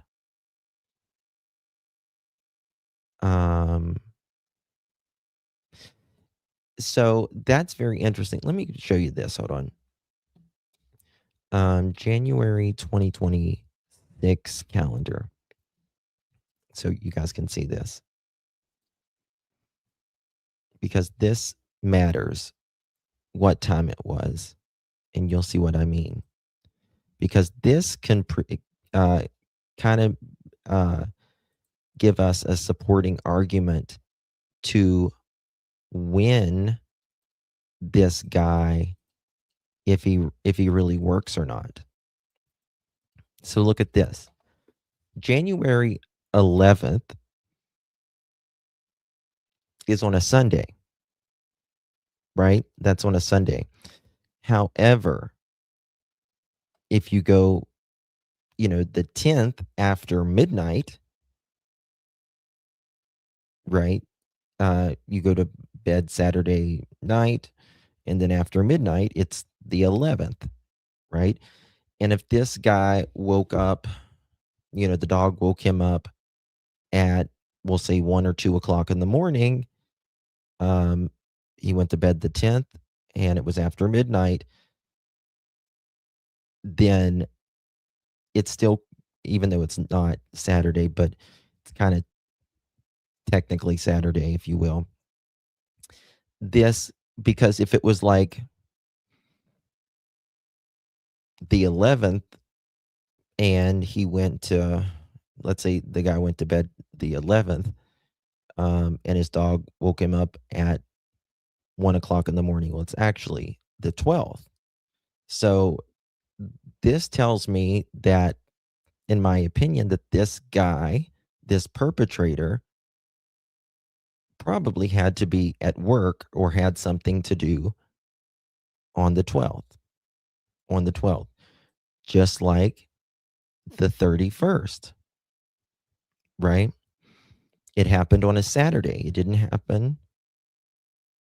I mean, Nancy went to bed Saturday, but at 1:00 something in the morning,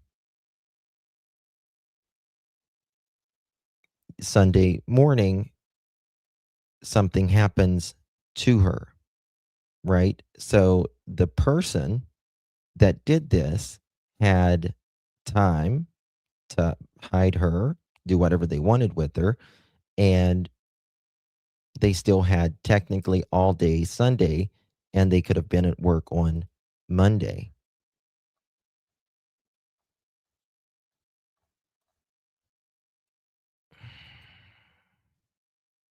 That's very interesting. Also, Glove was someone from a restaurant. They work late at the restaurant on Saturdays. Yeah.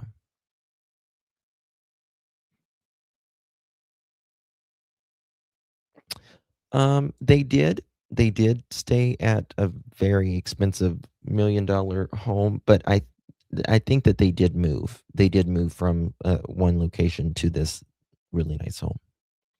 We are 4 away from 1,000 thumbs up. Oh my God. That's amazing, guys. Thank you all so much.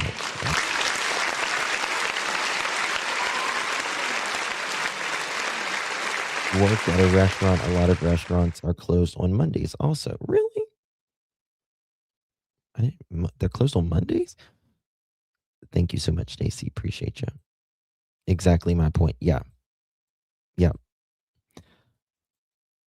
You are failing, girl. You are failing. I think something isn't right with Nancy Guthrie's case. I agree. All right, guys. Let's have a chicken party. I love you all. You guys are amazing. Been here nearly 3.5 hours, and my bladder cannot take anymore. Are y'all ready to party like it's 2026?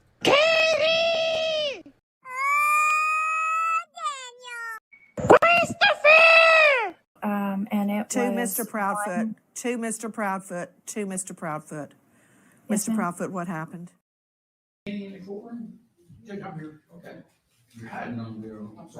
Oh my God, look at Chris. Joe Daugherty wants to watch the videotape. Is that Chris? Get up off me. I said that's enough. Let my goddamn titty go. You act like you starving, Monquito. Now I said that's enough. You want to bite me? Huh? Okay. That's how I feel. Now get up off me. Got these people recording me act like I don't feed your ass. And look at your damn daddy just sitting there. You need to come get your damn daughter. She get this shit from you. Now let my damn titty go. You didn't eat. Let it go. Because at this rate, I'm not gonna care if Monkey Protective Services come get your ass. Now let them go. You didn't eat and you acting like you starving. Okay, we won't listen. We won't listen. Who is that? Oh, I thought I heard something. Now get your... Okay, let me just turn my ass around.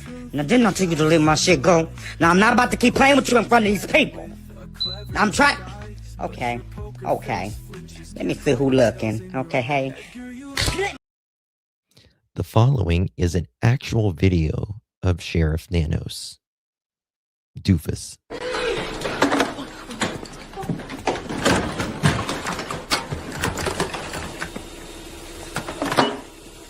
Hello? Hello? I said don't disturb you, I'm cleaning my room! A bullshit? A bullshit? A bullshit? A bullshit.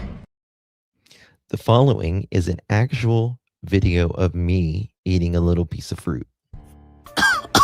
Let me see what's going on with this little piece of fruit, baby. Clear my throat. Got a good little ring to it, not tart at all. Very sweet. Let me get on up here, baby. I don't need everybody in my mix. See, you don't need to see Big Mama eat her oranges. Go on back the camera up and stop playing with my time before I get active mode face. The following is an actual picture of me putting my lipstick on. Girl, how I look? Like a damn fool.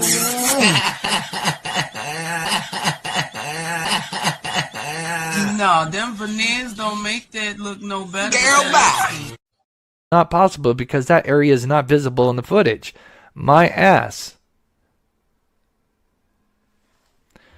As for the lights. Oh. Suck it now. A bullshit? Oh. Suck it now.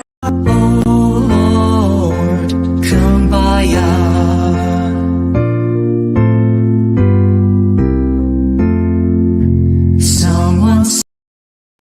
They can shut their chicken tone, chicken bone, Google Chrome, no home flip phone, disown ice cream cone, garden gnome, student loan, full-blown Indiana Jones, overgrown Flintstone, X and Y chromosome, Fred Zone, Sylvester Stallone, AutoZone, professionally seen silver Patron, head the fuck up, okay? You doing? Yes, ma'am.